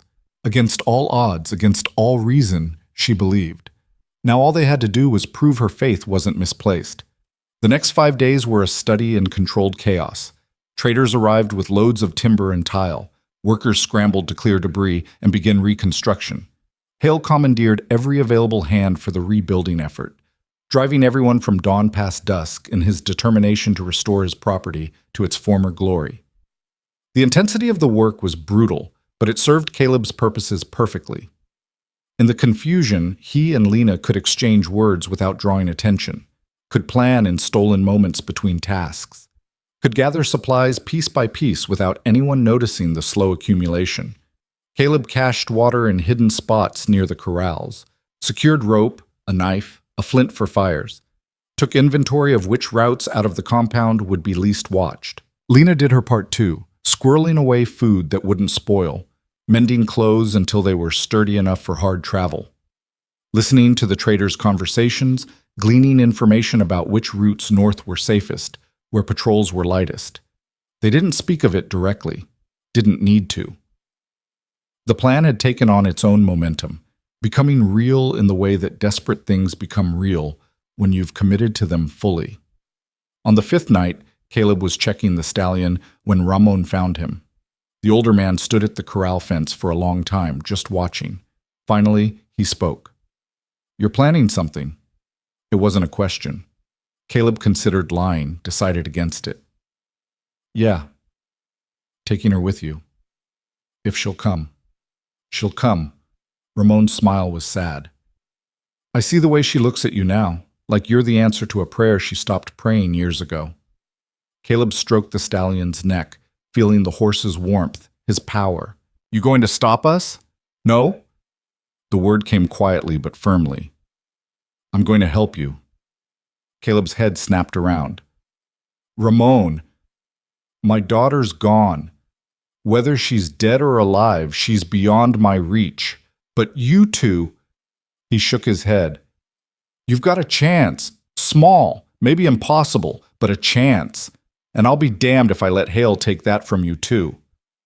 If he finds out you knew, I'm an old man with debts of my own. He can't hurt me worse than time already will." Ramon reached into his shirt and pulled out a small leather pouch. $200. Everything I've saved in 15 years of working here. It's not much, but it'll buy you supplies. Maybe bribe a lawman if you're caught. Caleb stared at the pouch, overwhelmed. "I can't take your—" "You can, and you will. Consider it payment for what you did for the mare and foal, for gentling the stallion when everyone else wanted him dead, for being the kind of man who risks everything for someone else's freedom." Ramon pressed the pouch into Caleb's hand. "Tomorrow night. The trader convoy leaves at dawn the next day. You leave at midnight. Give yourself 6 hours before anyone notices. More if you're lucky. The guards will be drunk. I'll see to it. Anniversary of the compound's founding. Hale always has me distribute whiskey to the men. A little extra in the guards' rations won't be questioned." "You've thought about this." "I've thought about nothing else for 5 days." Ramon's eyes were fierce. "Someone should get out. Someone should make it. Even if it's not me, even if it's not my daughter, someone should prove that Hale doesn't own everything, that freedom is still possible." Caleb gripped his shoulder. "Thank you. Thank me by living, by getting so far away that he never finds you, by building something good out of this mess." Ramon's voice roughened. "And Caleb, take care of her. Lena's stronger than she knows, but she's been broken in ways that won't heal quick. She'll need patience, kindness, someone who sees what she is, not what this place made her." "I will." "Good." Ramon turned to leave, then stopped. "The stallion. He's a fighter, but he's not mean. Treat him right, and he'll run until his heart bursts. You're going to need that." Then he was gone, disappearing into the darkness, leaving Caleb alone with his thoughts and the weight of what was coming. Tomorrow night, midnight, freedom or death. There would be no middle ground. The day crawled by with the agonizing slowness of a condemned man counting his final hours. Caleb worked alongside the reconstruction crew, hauling timber and driving nails with mechanical precision, while his mind ran through the plan again and again, searching for weaknesses, for oversights, for the 1,000 ways this could go catastrophically wrong. Lena was assigned to the main house, cleaning and organizing the undamaged rooms. They passed each other twice during the day, once near the well, once in the stable yard, and each time their eyes met for the briefest moment. No words, no gestures, just a recognition that passed between them like an electric current. Tonight. We do this tonight. The sun seemed to hang in the sky with deliberate malice, refusing to complete its arc. But eventually, inevitably, it began its descent toward the horizon, painting the desert in shades of amber and blood. The work crews finished their shifts, the evening meal was served, and then, as Ramon had promised, the whiskey came out. Hale himself made a speech about the compound's founding, about perseverance and loyalty, and the bonds forged through shared hardship. The irony was so thick Caleb could taste it. Men who were essentially prisoners toasted their captors' benevolence. Women who worked themselves to exhaustion raised cups to the man who orchestrated that exhaustion. But they drank. Everyone drank. Because refusing would have been noticed, and being noticed was the last thing anyone wanted.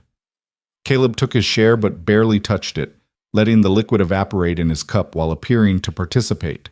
He caught Lena doing the same across the courtyard, lifting the cup to her lips, tilting it back, but her throat never moving in a swallow. The guards drank more freely. By 9, they were laughing too loud. By 10, they were stumbling. By 11, 2 of them had abandoned their posts entirely to join a card game that had sprung up near the workers' quarters. Caleb retreated to his room at the normal time, made the normal sounds of settling in for sleep. Then he lay in the darkness, counting his heartbeats, waiting for midnight with every nerve screaming. At 11:45, he rose, dressed in his darkest clothes, gathered the supplies he'd hidden, water, food, rope, the knife. Ramon's money pouch went into his inside pocket, pressed against his heart. Everything he owned that mattered fit in a small canvas bag. The compound outside was silent except for the occasional drunken laugh from the card game. The moon was a thin crescent, providing just enough light to navigate by without illuminating everything. Perfect conditions, if there was such a thing for what they were about to do. Caleb moved through the shadows like smoke, keeping to the walls, avoiding the open spaces. The stable was his first destination. Inside, horses shifted and snorted softly, recognizing his scent. He found the stallion's stall, and the black horse greeted him with a low whicker that sounded almost like welcome. "Easy, boy," Caleb whispered, running his hands over the horse's powerful neck. "We're going for a ride, a long one. You ready?" The stallion tossed his head as if in answer. Caleb worked quickly, efficiently. Saddle secured, bridle in place, saddlebags packed with their supplies. The horse stood patient through it all, as if he understood that this was different, that something important was happening. A soft footstep behind him. Caleb spun, hand going to his knife. Lena stood in the stable doorway, silhouetted against the faint moonlight. She wore a man's shirt and trousers, practical for riding, and had her hair bound up tight against her head. In her arms, she carried a small bundle of her own belongings. "Thought you might have changed your mind," Caleb said quietly. "I almost did. 3 times. She moved into the stable, and he could see her face now, frightened but determined. Then I remembered that staying means dying slowly, and I decided I'd rather die quickly trying to live. "We're not going to die." "You can't promise that." "No, but I can promise I'll do everything in my power to make sure we don't." He held out his hand. "You ready?" She looked at his hand for a long moment. This was it, the final decision point. Once she took his hand, once they walked out of the stable together, there would be no pretending this was anything but what it was.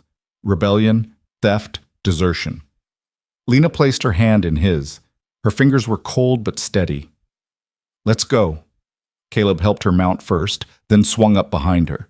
The stallion danced slightly under their combined weight, but settled when Caleb's knees pressed firm against his sides. This was a good horse, a strong horse, maybe strong enough to carry them all the way to freedom. They walked the horse out of the stable slowly, quietly. Every sound seemed amplified in the night silence, the creak of leather, the soft thud of hooves on packed earth, their own breathing. Caleb guided them toward the north gate, the one farthest from the card game and the remaining guards. The gate loomed ahead, closed but not locked. Standard practice.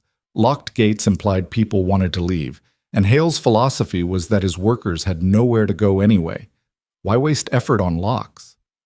Caleb dismounted, eased the gate open inch by careful inch. The hinges creaked. He froze, hands still on the wood, listening for any sign they'd been heard. Nothing. Just the distant laughter of drunk men and the eternal whisper of desert wind. He led the stallion through, Lena still mounted, her eyes scanning the compound behind them as if expecting an army to emerge from the shadows. Once through, Caleb closed the gate with the same aching slowness, then remounted. "Now we ride," he said into Lena's ear, "fast and quiet, until we're out of earshot, then faster." She nodded, her body tense against his.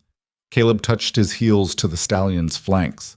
The horse moved forward, picking up speed gradually, walk to trot to canter. The compound fell away behind them, swallowed by darkness. The desert opened ahead, vast and indifferent, and suddenly, miraculously, theirs. They rode hard for the first hour, putting as much distance as possible between themselves and the hacienda before the alarm would be raised. The stallion moved beneath them like liquid power, his stride eating up ground with breathtaking efficiency. Caleb had been right about this horse. He was magnificent. When they finally slowed to let the stallion breathe, Lena twisted in the saddle to look back. The hacienda was invisible now, just another patch of darkness in the greater dark. "We did it," she said, and her voice held a note of wonder. "We actually did it. Oh, first part's done, now comes the hard part." "The hard part? That wasn't the hard part?" "That was the escape. This is the survival." Caleb pointed northeast. 3 days to Copper Ridge, you said. You know the route?" "Generally. My brother's letter mentioned landmarks. There's a dried riverbed we follow for the first day, then we cut through a canyon that'll take us most of the second day. After that, it's open country until we hit the mining settlements." "Water sources?" "The riverbed sometimes has pools in the deep spots. The canyon has a spring at its mouth. After that," she hesitated, "we'd better hope what we're carrying is enough." Caleb did quick calculations. They had 4 water skins, now full. Enough for 2 people and a horse for maybe 2 days if they were careful. 3 days of travel meant they'd be cutting it dangerously close. "We'll manage," he said with more confidence than he felt. "Come on, we need to make the riverbed by dawn." They rode through the night, navigating by stars and instinct. The desert transformed around them as the moon climbed and fell, from shadowed mystery to silver dreamscape and back to shadow. Twice they saw lights in the distance and gave them wide berth, unwilling to risk encounter with anyone who might ask questions or remember 2 people on a black stallion. Dawn caught them at the edge of the dried riverbed Lena had mentioned. It carved through the landscape like a scar, its banks steep and its bottom lined with smooth stones that spoke of water's ancient passage.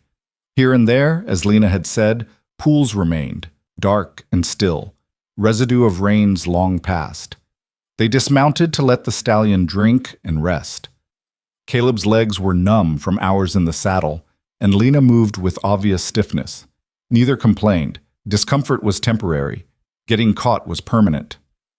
"How long before they realize we're gone?" Lena asked, settling against a rock with one of the water skins. "Morning count is at dawn. Figure maybe 30 minutes for someone to notice, another 30 for the news to reach Hale." Caleb checked the stallion's legs for any sign of strain. "So about now, give or take." As if summoned by his words, a sound drifted across the desert. Faint, but unmistakable.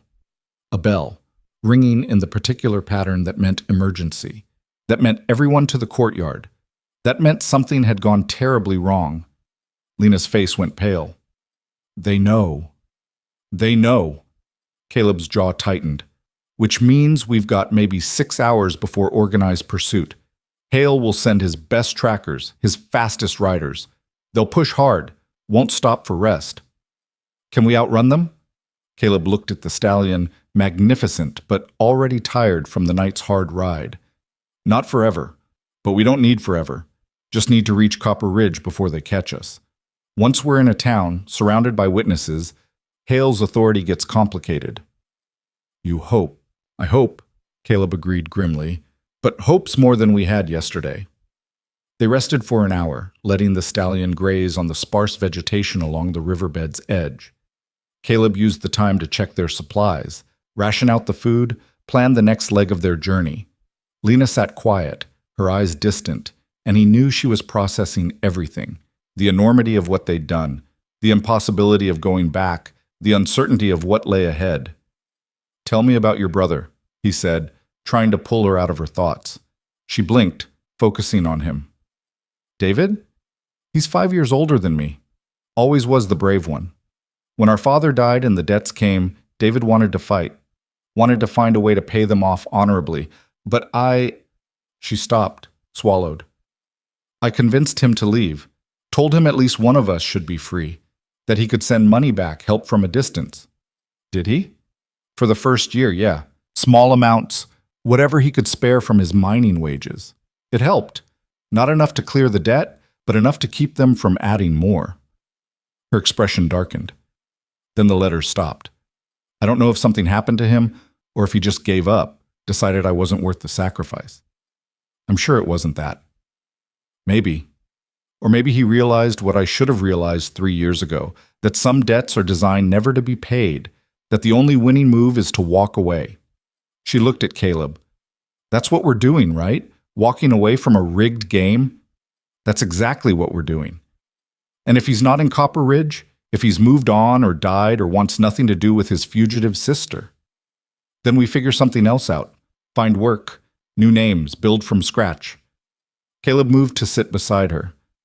But we do it together. That's the part that matters. Lena leaned her head against his shoulder, a gesture that still felt new and precious. You know what's crazy?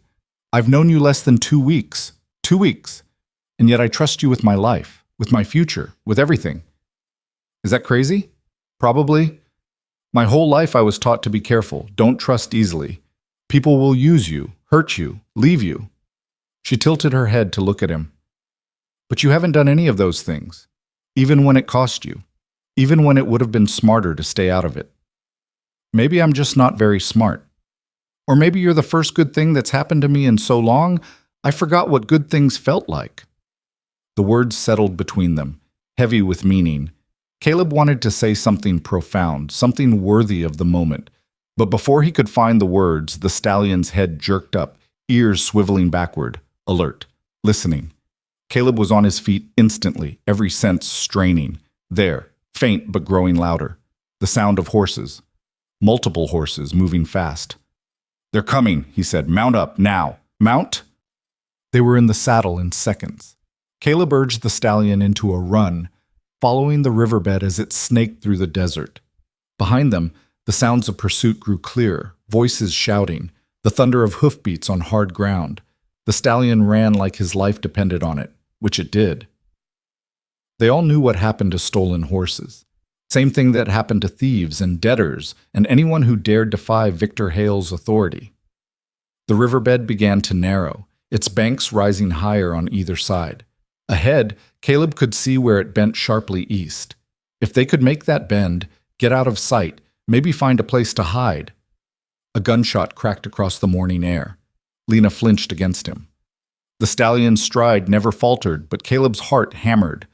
They were still out of effective range. The shot had been a warning, not a real attempt to hit them, but it meant their pursuers were close. Too close. They rounded the bend. The riverbed opened into a wider basin where flash floods had carved deep pools. Caleb made a split-second decision. Hold on. He guided the stallion down into the riverbed itself, splashing through shallow water, then up the opposite bank into a cluster of rocks that offered some cover.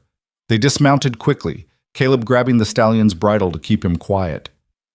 What are you doing? Lena whispered urgently. We should keep running. They'll track us anyway. Our only chance is to let them pass, then double back. That's insane. Trust me. The sound of pursuit grew louder, then voices echoing off the riverbed walls. Tracks keep going east. Stay on them. They can't be far. The thunder of hooves passing their position. 6 riders, maybe 7, pushing their horses hard. Caleb recognized Carter's voice among them, barking orders. They waited, frozen, barely breathing. The sounds faded eastward. Silence reclaimed the desert. They'll figure it out, Lena said. When the tracks end, they'll backtrack. I know, but they gave us time. Caleb checked the stallion, still strong, still willing, but the hard running was taking its toll. And time is all we need. They emerged from hiding and rode north, perpendicular to their previous course. The riverbed fell away behind them. Open desert stretched ahead, offering no cover but also no clear tracks for their pursuers to follow. Rock and hardpan would confuse the trail.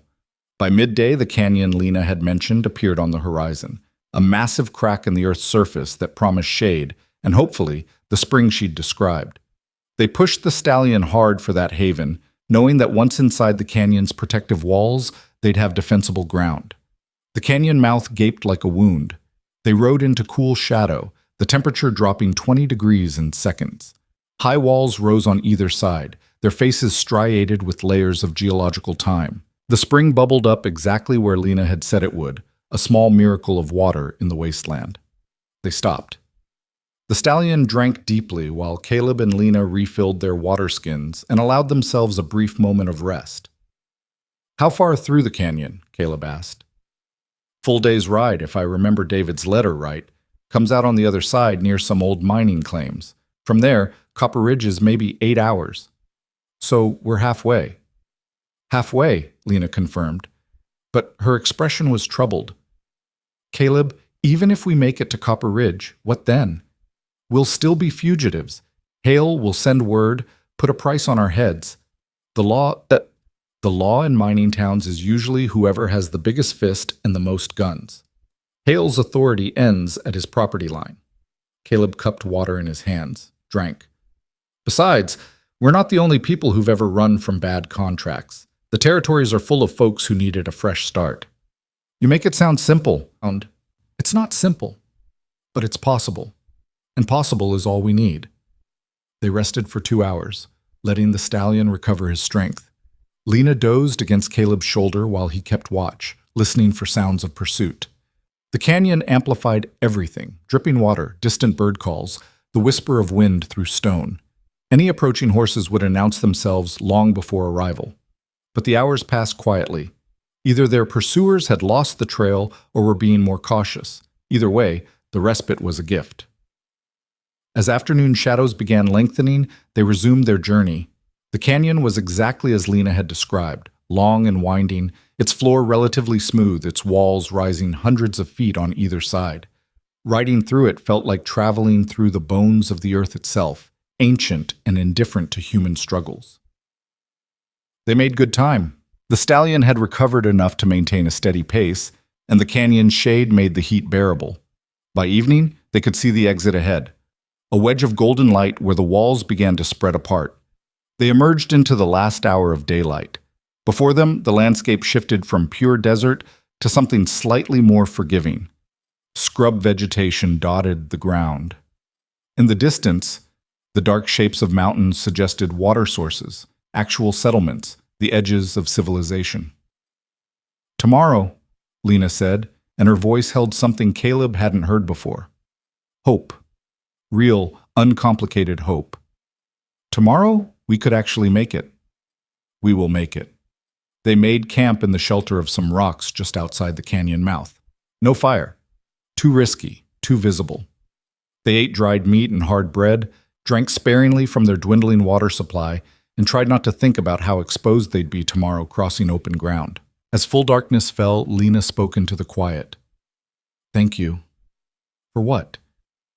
"For seeing me. For caring when it would have been easier not to. For risking everything when you could have just walked away." She was quiet for a moment. "For making me believe I was worth saving." "Lena, I mean it. 3 years in that place, I stopped thinking of myself as human. Just became a function, a tool, something that existed to serve until it broke. And then you showed up and fixed a cartwheel for no reason, and suddenly I had to remember that kindness exists, that I deserved it." Her voice cracked. "You gave me myself back. Whatever happens next, I need you to know that." Caleb pulled her close, wrapping his arms around her against the cooling night. "You saved yourself. I just reminded you that you could." "No, we saved each other." She looked up at him, her face barely visible in the starlight. "That's what this is. That's what we're building. Not a rescue, a partnership." And then, before he could respond, she kissed him. It was gentle at first, tentative, testing, asking permission. Caleb answered by deepening the kiss, pouring into it everything he couldn't articulate in words, all the fear and hope and desperation and determination that had brought them to this moment. When they finally pulled apart, both breathing hard, Lena rested her forehead against his. "Tomorrow," she whispered, "we start our real lives. Together." "Together," Caleb agreed. They held each other as the stars wheeled overhead and the desert breathed around them and the future waited, uncertain but theirs to claim. Sleep came in fits. Every sound jerked Caleb awake, a coyote's distant call, the stallion shifting position, the wind moving through rock. But dawn arrived without incident, painting the sky in shades of coral and gold. They rode at first light, pushing northeast toward the mining country. The landscape gradually transformed, becoming rockier, more broken. Signs of human activity began appearing: old diggings, abandoned equipment, the skeletal remains of camps where optimistic prospectors had sought their fortunes. By midday, they saw smoke on the horizon, not the dispersed haze of a wildfire, but concentrated columns that spoke of chimneys and industry. "Copper Ridge," Lena said, and her voice shook. "That has to be Copper Ridge." They pushed the stallion to a final burst of speed, caution abandoned in favor of hope. The town materialized from the desert like a mirage solidifying, wooden buildings, dusty streets, the organized chaos of a place built on extraction and ambition. They rode into town exhausted, filthy, and triumphant. People stared at them, two riders on a magnificent black stallion, clearly having ridden hard from somewhere. But no one moved to stop them. No one seemed particularly interested beyond idle curiosity. "Where do we find your brother?" Caleb asked. "The mining office." David worked for Consolidated Western when he wrote. They'd have records. They found the office easily. A squat building near the center of town with a sign promising claims filed, disputes settled, honest rates. Inside, a clerk looked up from his ledger with the practiced disinterest of someone who'd seen every variety of desperate prospector. "Help you?" "Looking for someone," Lena said. "David Hart. Worked for Consolidated Western. Maybe still does." The clerk consulted a different ledger, running his finger down columns of names. "Hart. Hart. Yeah, here. David Hart, shift supervisor at the number 3 mine. Usually gets off shift around 4. Lena swayed slightly. Caleb steadied her. "He's here. He's alive and he's here." "Where's the number 3 mine?" The clerk pointed. "North edge of town. Can't miss it. Biggest operation we got."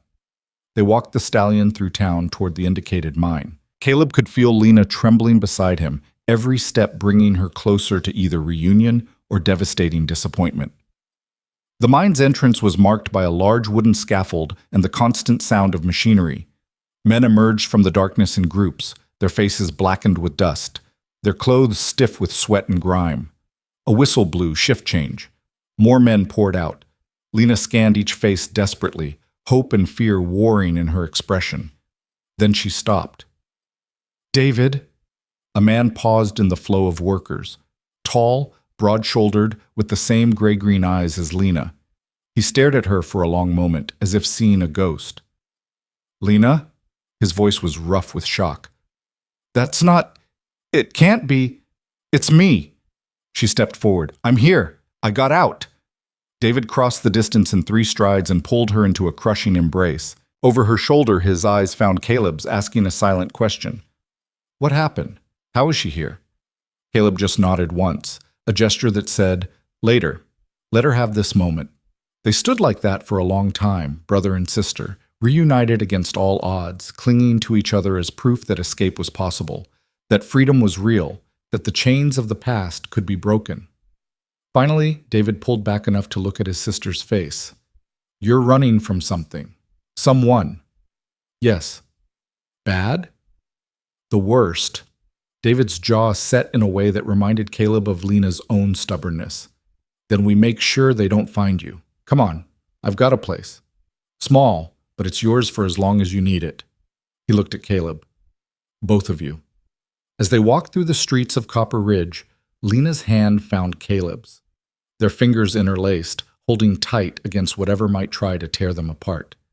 They'd done it. Against every odd, against every obstacle, against the very design of a system meant to keep them trapped. They'd made it. The story could have ended there, should have ended there, perhaps. But life wasn't a story, and freedom wasn't an ending. It was a beginning. And their beginning stretched ahead, uncertain and dangerous and absolutely, impossibly theirs. David's place turned out to be a single room above a mercantile, reached by an exterior staircase that creaked with every step. The space was sparse: a cot, a table, 2 chairs, a wood stove that had seen better days. But it was clean and private, and most importantly, it was safe. "It's not much," David said, setting down the lamp he'd carried up the stairs. "But the landlord doesn't ask questions, and the walls are thick enough that nobody hears much of anything." "It's perfect," Lena said, and meant it. After 3 years sleeping in quarters where every whisper was monitored, where privacy was a luxury reserved for those with power, this small room felt like a palace. David turned to Caleb, extending his hand properly for the first time. I don't know what you did to get my sister out of that hell, but I owe you a debt I can't repay. Caleb shook his hand. You don't owe me anything. She's the one who had the courage to leave. Maybe, but courage doesn't mean much without someone who makes you believe it's possible. David's grip tightened briefly before releasing. I tried, sent money, sent letters begging her to run. But she was always too afraid, too convinced that Hale's reach was infinite. What changed? Lena looked at Caleb, and something passed between them, a recognition of all the small moments that had built to this. A fixed cartwheel, a patched roof, hands held in a storm. He did, she said simply. He changed everything. David studied them both for a long moment, then nodded. I need to get back to my shift supervisor. Let him know I won't be in tomorrow. You two get some rest. We'll figure out next steps in the morning. He paused at the door. And Caleb? The stallion you rode in on, that's a $500 horse if it's worth a penny. People will notice. Might want to stable him somewhere less visible until we figure out what to do. Already planning on it, Caleb said. Soon as I catch my breath. When David left, the silence in the room felt profound. Caleb and Lena stood there, suddenly alone together for the first time since this had all begun, and the weight of what they'd done, what they'd risked, what they'd become to each other, settled over them like a blanket. We made it, Lena said, and her voice broke on the words. We actually made it. Then she was crying, great shaking sobs that seemed to come from somewhere deep and long suppressed. Caleb gathered her close, holding her while 3 years of fear and exhaustion and desperate hope poured out of her in waves. I know, he murmured into her hair. I know. You're safe now. We're safe. I keep thinking they're going to burst through that door, that this is a dream, and I'll wake up back in that room and you'll be gone. And it'll all have been... She couldn't finish. Not a dream, real. All of it. He pulled back enough to look at her face. And tomorrow we start figuring out how to build a life that's ours. No debts, no masters. Just us. She kissed him then, fierce and grateful and full of promise. When they finally broke apart, both were breathing hard, foreheads pressed together. I should stable the horse, Caleb said reluctantly. David's right. Someone will notice him. Be careful. Always am. But Lena's hand caught his wrist before he could leave. Caleb, thank you for everything. Stop thanking me. We're partners, remember? Partners don't keep score. He found a livery stable on the town's outskirts run by a weathered man who asked no questions when Caleb paid a week in advance. The stallion was settled into a good stall with fresh hay and water, and Caleb spent a few minutes stroking his neck, grateful for this animal who'd carried them to freedom. You did good, he told the horse. Better than good. You saved us. The stallion waffled against his palm, and Caleb could have sworn the horse understood. Walking back through Copper Ridge's darkening streets, Caleb felt the first real stirrings of hope. This town was rough and lawless in the way of all mining settlements, but that very lawlessness meant anonymity. Here, a man's past mattered less than his willingness to work. Here, debts from distant haciendas held no legal weight. Here, they could disappear. He was halfway back to David's place when a voice stopped him cold. Well, well, that's a familiar face. Caleb turned slowly.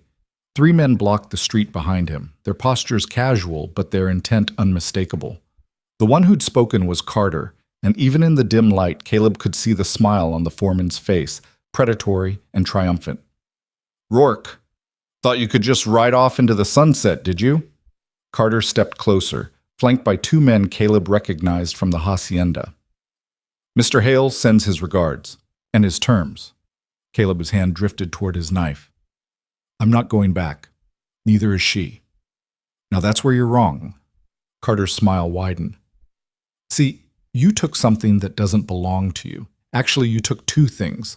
1 valuable horse and 1 woman with outstanding debts. Both are Mr. Hale's property by law, and he wants them back. Lena's not property, she's a person. Not according to her contract. And you know what happens to thieves in these parts? They hang, or if they're lucky, they just get beaten to within an inch of their lives and hauled back in chains. Carter cracked his knuckles. We're giving you a choice. Come peaceful, bring the girl, return the horse. Maybe Mr. Hale goes easy on you. Maybe you just get an extension on your contract instead of a noose. And if I refuse, then we take you anyway, but it'll hurt a lot more. The other two men spread out, forming a triangle around Caleb. This had been planned. They'd tracked him and Lena here, waited for the right moment, chosen their ground carefully. But they'd made one mistake. They'd assumed Caleb would be alone. That him? David's voice came from behind Carter. The mine supervisor stood with 5 other men, all carrying the kind of casual violence that came from hard labor and harder living. The one who's been following my sister? Carter spun, suddenly outnumbered. This doesn't concern you. My sister's safety concerns me plenty. David stepped forward. So here's how this is going to work. You and your boys are going to walk back to wherever you came from and tell your boss that his reach ends at his property line. This is Copper Ridge. We don't recognize debts that smell like slavery, and we don't take kindly to men who hunt women like animals. You're interfering with a legal contract. I'm protecting my family. Big difference. David's hand rested on the pick handle at his belt. Now, you've got about 10 seconds to start walking before my friends here decide that maybe you need a mining accident, the kind where your body doesn't get found. The threat hung in the air, backed by the silent presence of men who'd spent years breaking rock and weren't afraid of breaking bones. Carter's jaw worked with barely suppressed rage, but he wasn't stupid. 3 against 6 weren't odds any sane man would take. This isn't over. Hale's got resources. He'll send the law. The law here is whoever can enforce it, and right now, that's me. David smiled, cold and final. Get gone. And tell Hale that if he sends anyone else after my sister, they won't get a warning. They'll just disappear. For a long moment, Carter stood frozen, clearly weighing his options. Then he spat into the dirt and turned away. Come on. We'll settle this another way. The 3 men retreated into the darkness, but not before Carter shot Caleb a look that promised this was far from finished. When they were gone, David turned to Caleb. You all right? Yeah, thanks for the backup. That's what family does, and you're family now whether you planned on it or not. David jerked his head toward his rooms. Come on, Lena's probably worried sick. They climbed the stairs together, David's mining friends dispersing with nods and unspoken promises of continued protection. Inside, Lena was pacing, and the relief on her face when Caleb walked through the door was almost painful in its intensity. I heard voices, thought. She saw his expression and stopped. They found us. Carter and 2 others. David convinced them to leave. For now, David added grimly. But they'll be back, or they'll try something else. Hale doesn't strike me as a man who accepts loss gracefully. Lena sank into a chair, all the color draining from her face. So we run again. Keep running until... No. Caleb's voice was firm. No more running. We stand our ground. Against Hale. Against his resources, his connections. Against the idea that people can be owned. That contracts can trap someone forever. That might makes right. Caleb looked between Lena and David. Hale's power only works if people believe in it. If they accept that his rules are the only rules. But here, in this town, his rules don't apply. You said it yourself, David. The law here is whoever can enforce it. David nodded slowly. True enough. But that cuts both ways. If Hale brings enough force, enough money to hire real gunmen instead of foremen playing tough, then we need to make sure the town has a reason to protect us instead of hand us over. Caleb was thinking fast now, the shape of a plan forming. What's the most valuable thing in a mining town? Labor, David said immediately. Good workers who know their trade. And what do mines always need more of? Skilled hands, but understanding dawned on David's face. You want to make yourselves indispensable. Exactly. If we're just fugitives, we're a problem the town might solve by giving us to Hale. But if we're valuable members of the community, contributing, working, becoming part of the fabric here, then we're worth protecting. Lena looked between them. I don't know anything about mining. No, but you know how to work harder than anyone else. You know buildings, repairs, organization. Every mining camp needs people who can keep things running smoothly. Caleb turned to David. Can you get her work? Something visible, something that matters? David considered. The camp's been needing someone to manage the commissary. Last manager ran off with 2 months' receipts. If Lena could handle inventory, ordering, keeping the books straight, yeah, the mine owners would value that. Might even pay decent. And I can work the mines, Caleb said. I'm strong, I learn fast, and I'm not afraid of hard labor. It's dangerous work, David warned. Men die in those tunnels. Cave-ins, bad air, explosions. More or less dangerous than going back to Hale? David smiled grimly. Fair point. All right, I'll talk to my supervisor tomorrow. Get you both set up. But Caleb, there's one more problem we need to solve. The stallion. The stallion. That horse is evidence, walking proof of theft. Even if the town protects you, if Hale pushes hard enough, presents it as simple horse thievery rather than a contract dispute. I know. Caleb's chest ached at what he was about to say. We sell him, get what we can, use the money to establish ourselves here. Remove the evidence.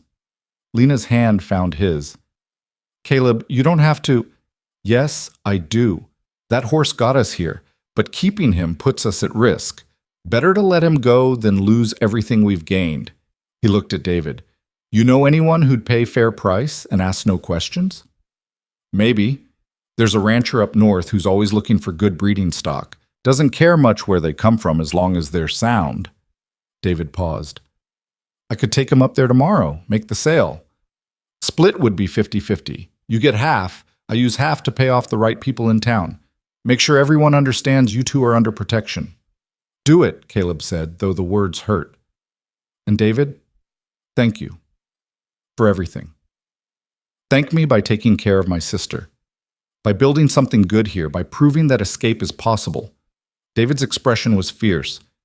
You two are the first people I've seen actually make it out from under Hale's thumb. That means something. Gives hope to everyone else still trapped.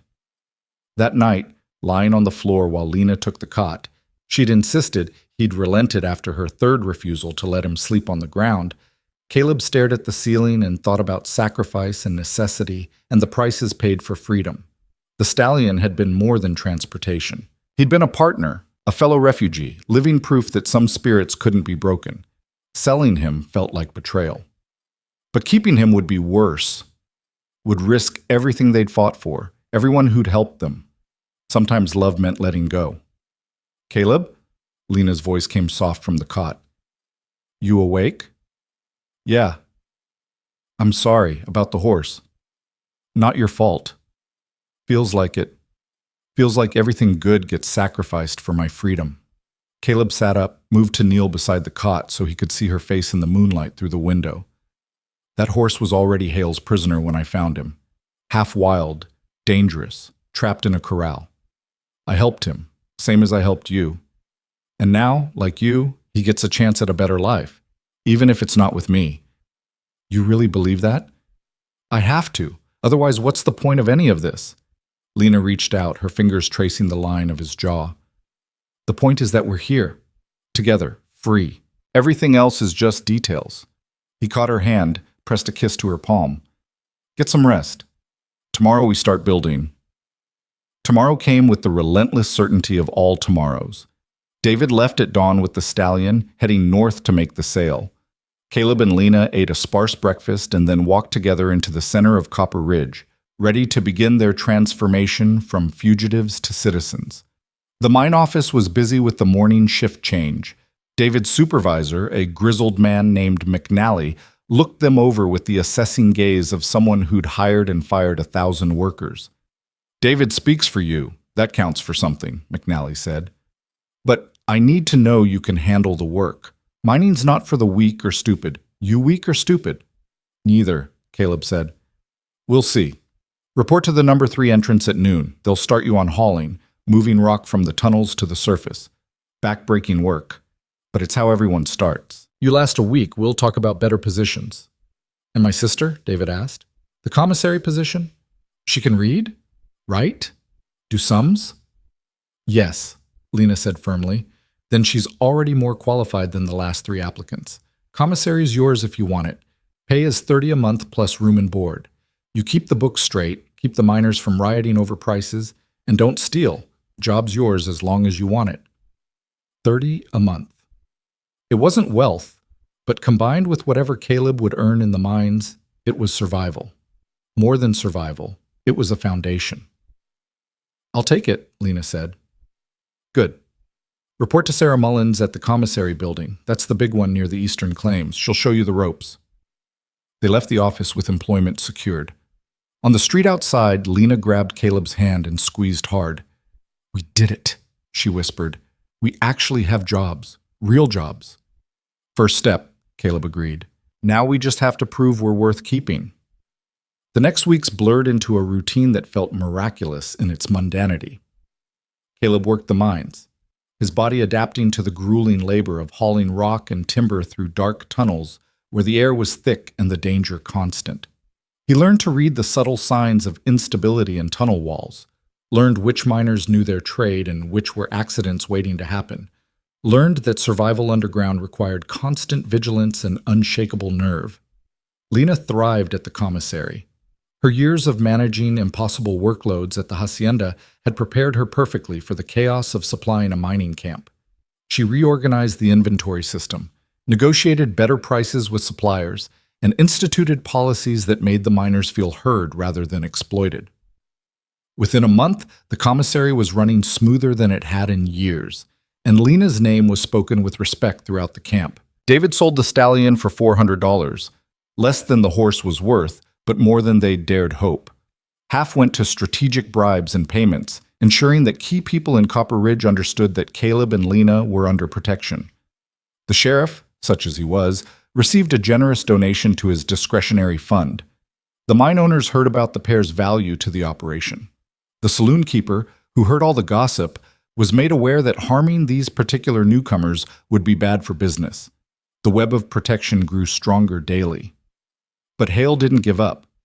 2 weeks after their arrival, a well-dressed man appeared in town claiming to be a territorial marshal. He carried official-looking papers and asked pointed questions about fugitives and stolen property. But the papers didn't quite match the territorial seal, and his accent placed him as Texas rather than local authority. He left town after a single night, reportedly falling. The scream tore through the desert night like a blade through silk. In a land where silence meant survival, one woman's cry shattered everything. Victor Hale, the man who owned the earth beneath their feet. The air in their lungs, the very fear that kept them breathing, had finally gone too far.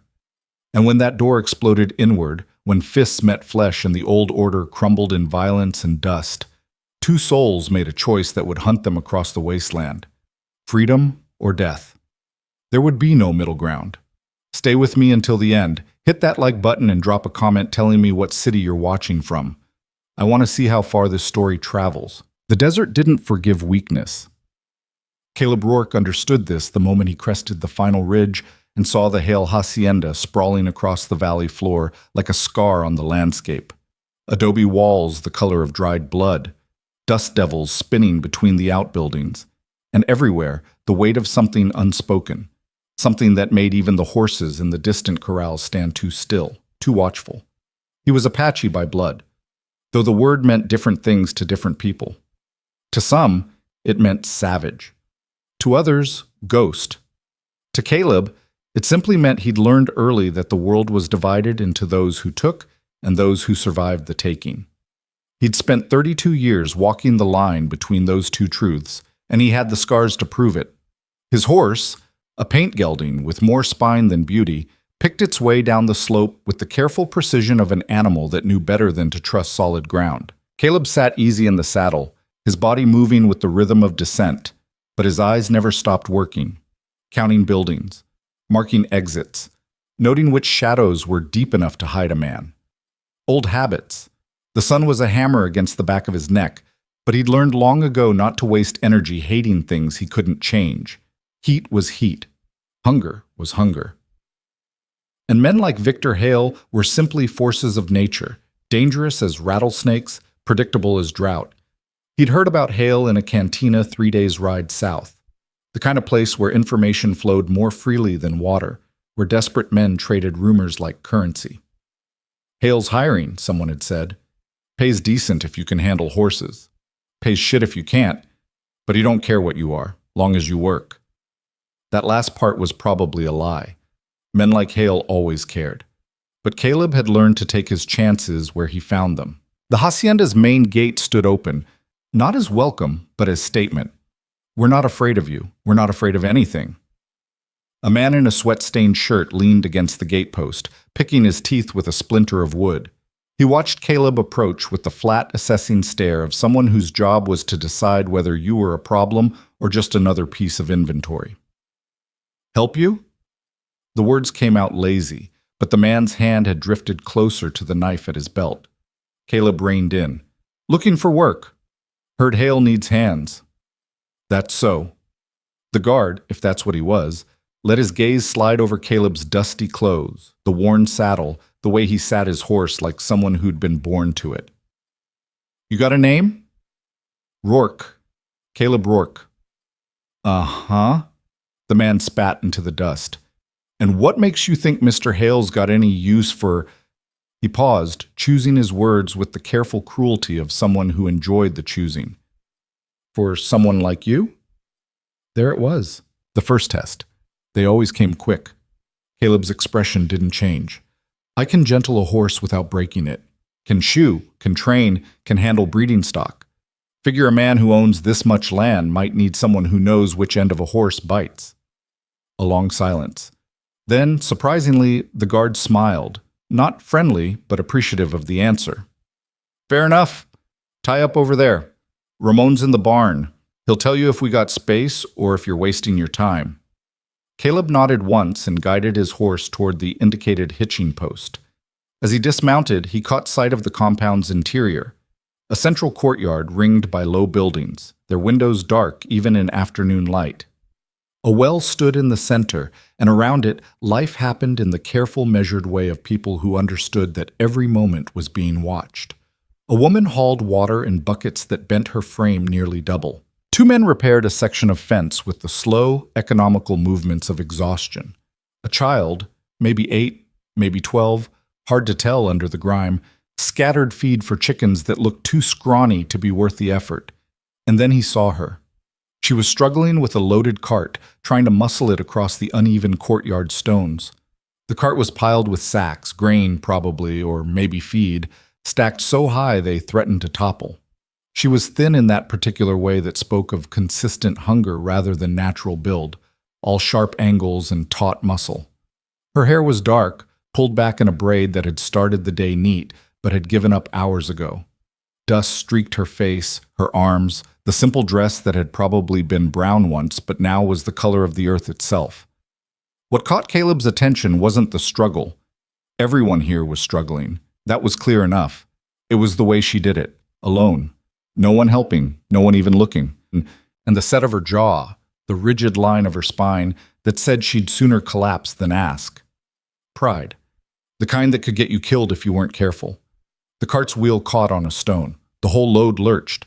Caleb saw it happening, saw the physics of it, the way the weight would shift, the way she'd go down under hundreds of pounds of grain if she didn't let go.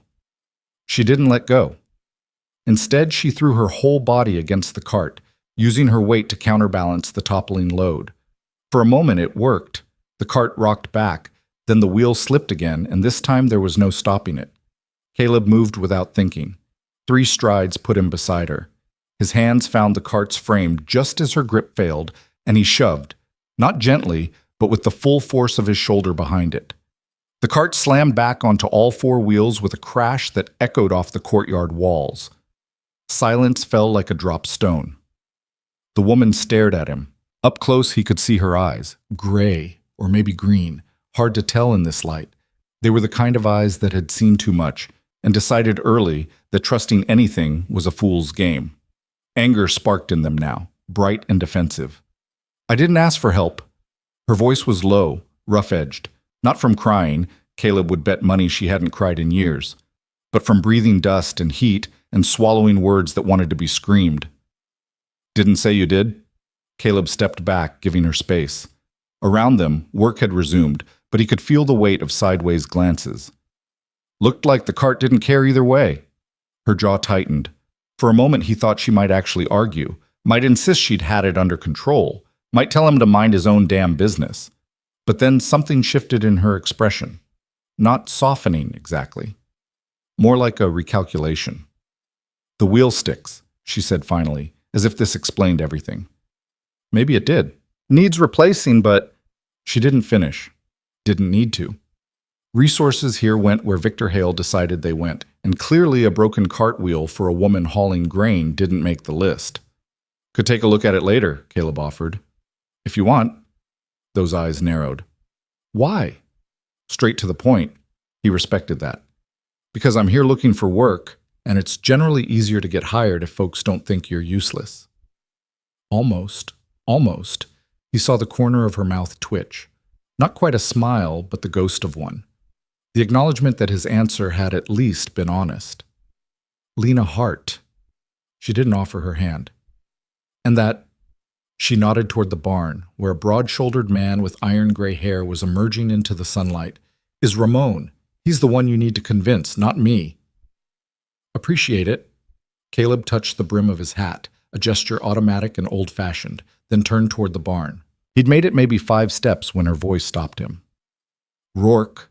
He looked back. She was still standing by the cart, one hand resting on its frame, and the late afternoon sun caught her in profile. All sharp edges and stubborn strength. "That wheel won't fix itself. If Ramon gives you the job, the tools are in the work shed, north corner." Then she turned away, putting her back to him as she gripped the cart handles again and started pushing. This time, the wheel cooperated. Or maybe she was just ready for its betrayal. Caleb watched her for a moment longer than necessary, then shook his head slightly and continued toward Ramon. The older man was waiting, arms crossed, expression unreadable. He had the look of someone who'd worked hard every day of his life and expected everyone else to do the same. Scars marked his hands, old burns, cuts, the kind of damage that came from decades of labor that didn't forgive mistakes.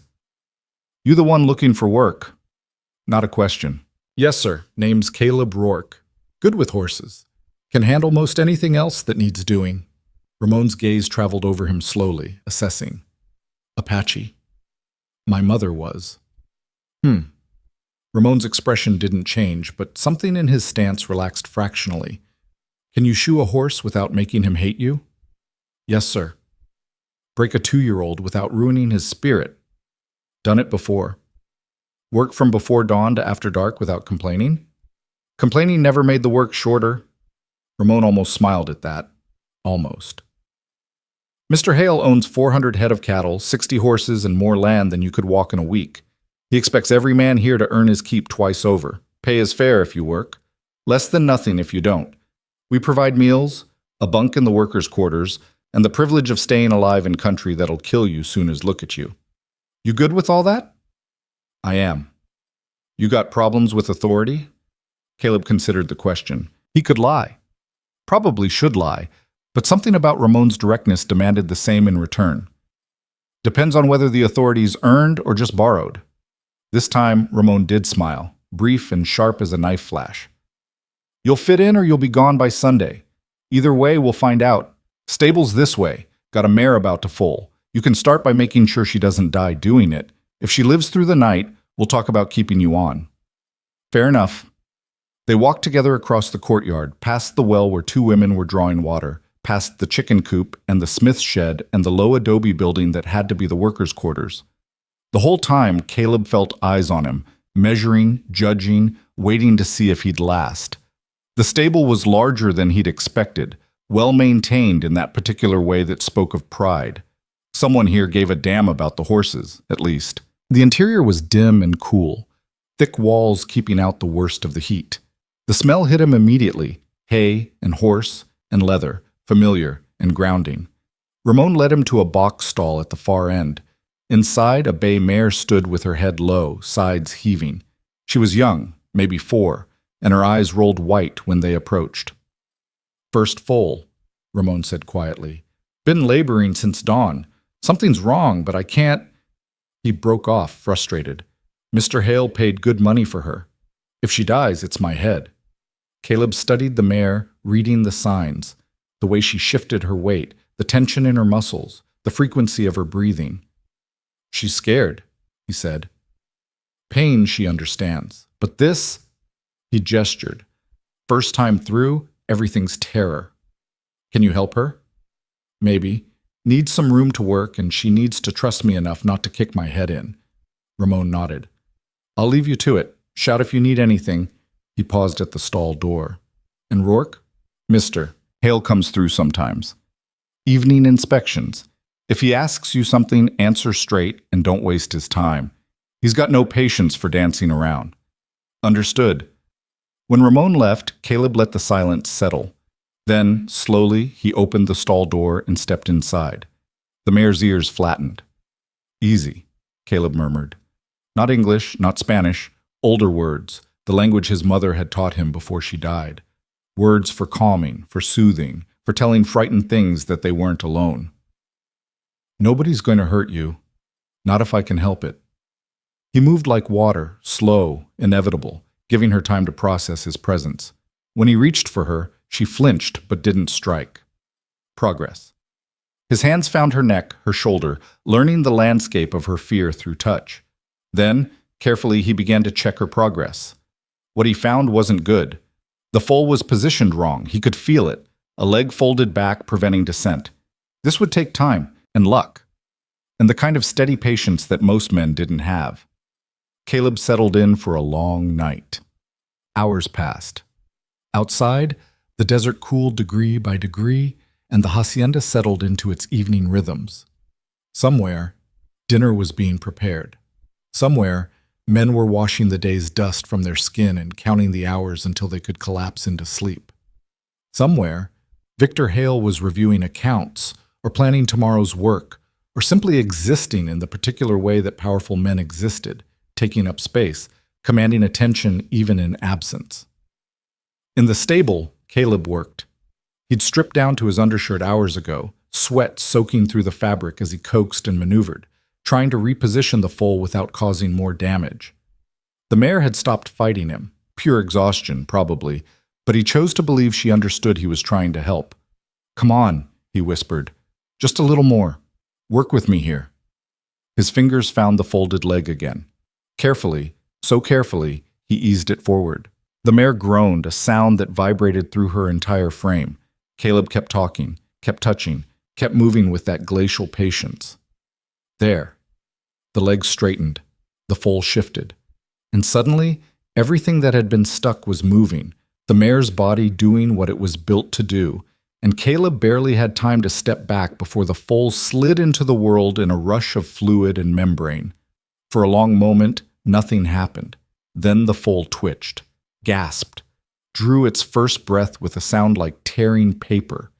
Caleb let out a breath he hadn't known he was holding. The mare, exhausted beyond measure, turned her head to look at what she'd created. Her nose found the foal, a filly, dark and gangly and impossibly fragile, and she began to clean her with long, rough strokes of her tongue. There you go, Caleb said softly. Told you it'd be all right. He was washing the birth fluids from his hands in a bucket of water when he heard footsteps. Multiple sets, measured and deliberate. Ramon appeared first, his weathered face splitting into something almost like joy when he saw the foal struggling to stand. You did it. She did it, Caleb corrected. I just helped a little. Mr. Hale will be pleased. This came from a new voice, smooth, cultured, with an edge like good steel. Caleb turned. Victor Hale stood in the stable doorway, backlit by the last of the evening light. He was tall, 6 feet at least, and carried himself with the easy confidence of someone who'd never had to ask for anything twice. His clothes were fine without being showy. A white shirt, dark vest, trousers that probably cost more than Caleb had earned in the last year. Silver shot through his dark hair, but there was nothing weak about him. Everything about his bearing said control. Sir? Caleb straightened, suddenly aware of his disheveled state, bare arms, soaked shirt, straw in his hair. Hale's gaze took in the scene, the mare, the foal, Caleb's exhaustion. Ramon tells me you arrived today and saved my investment before you'd even been properly hired. The mare did the hard part.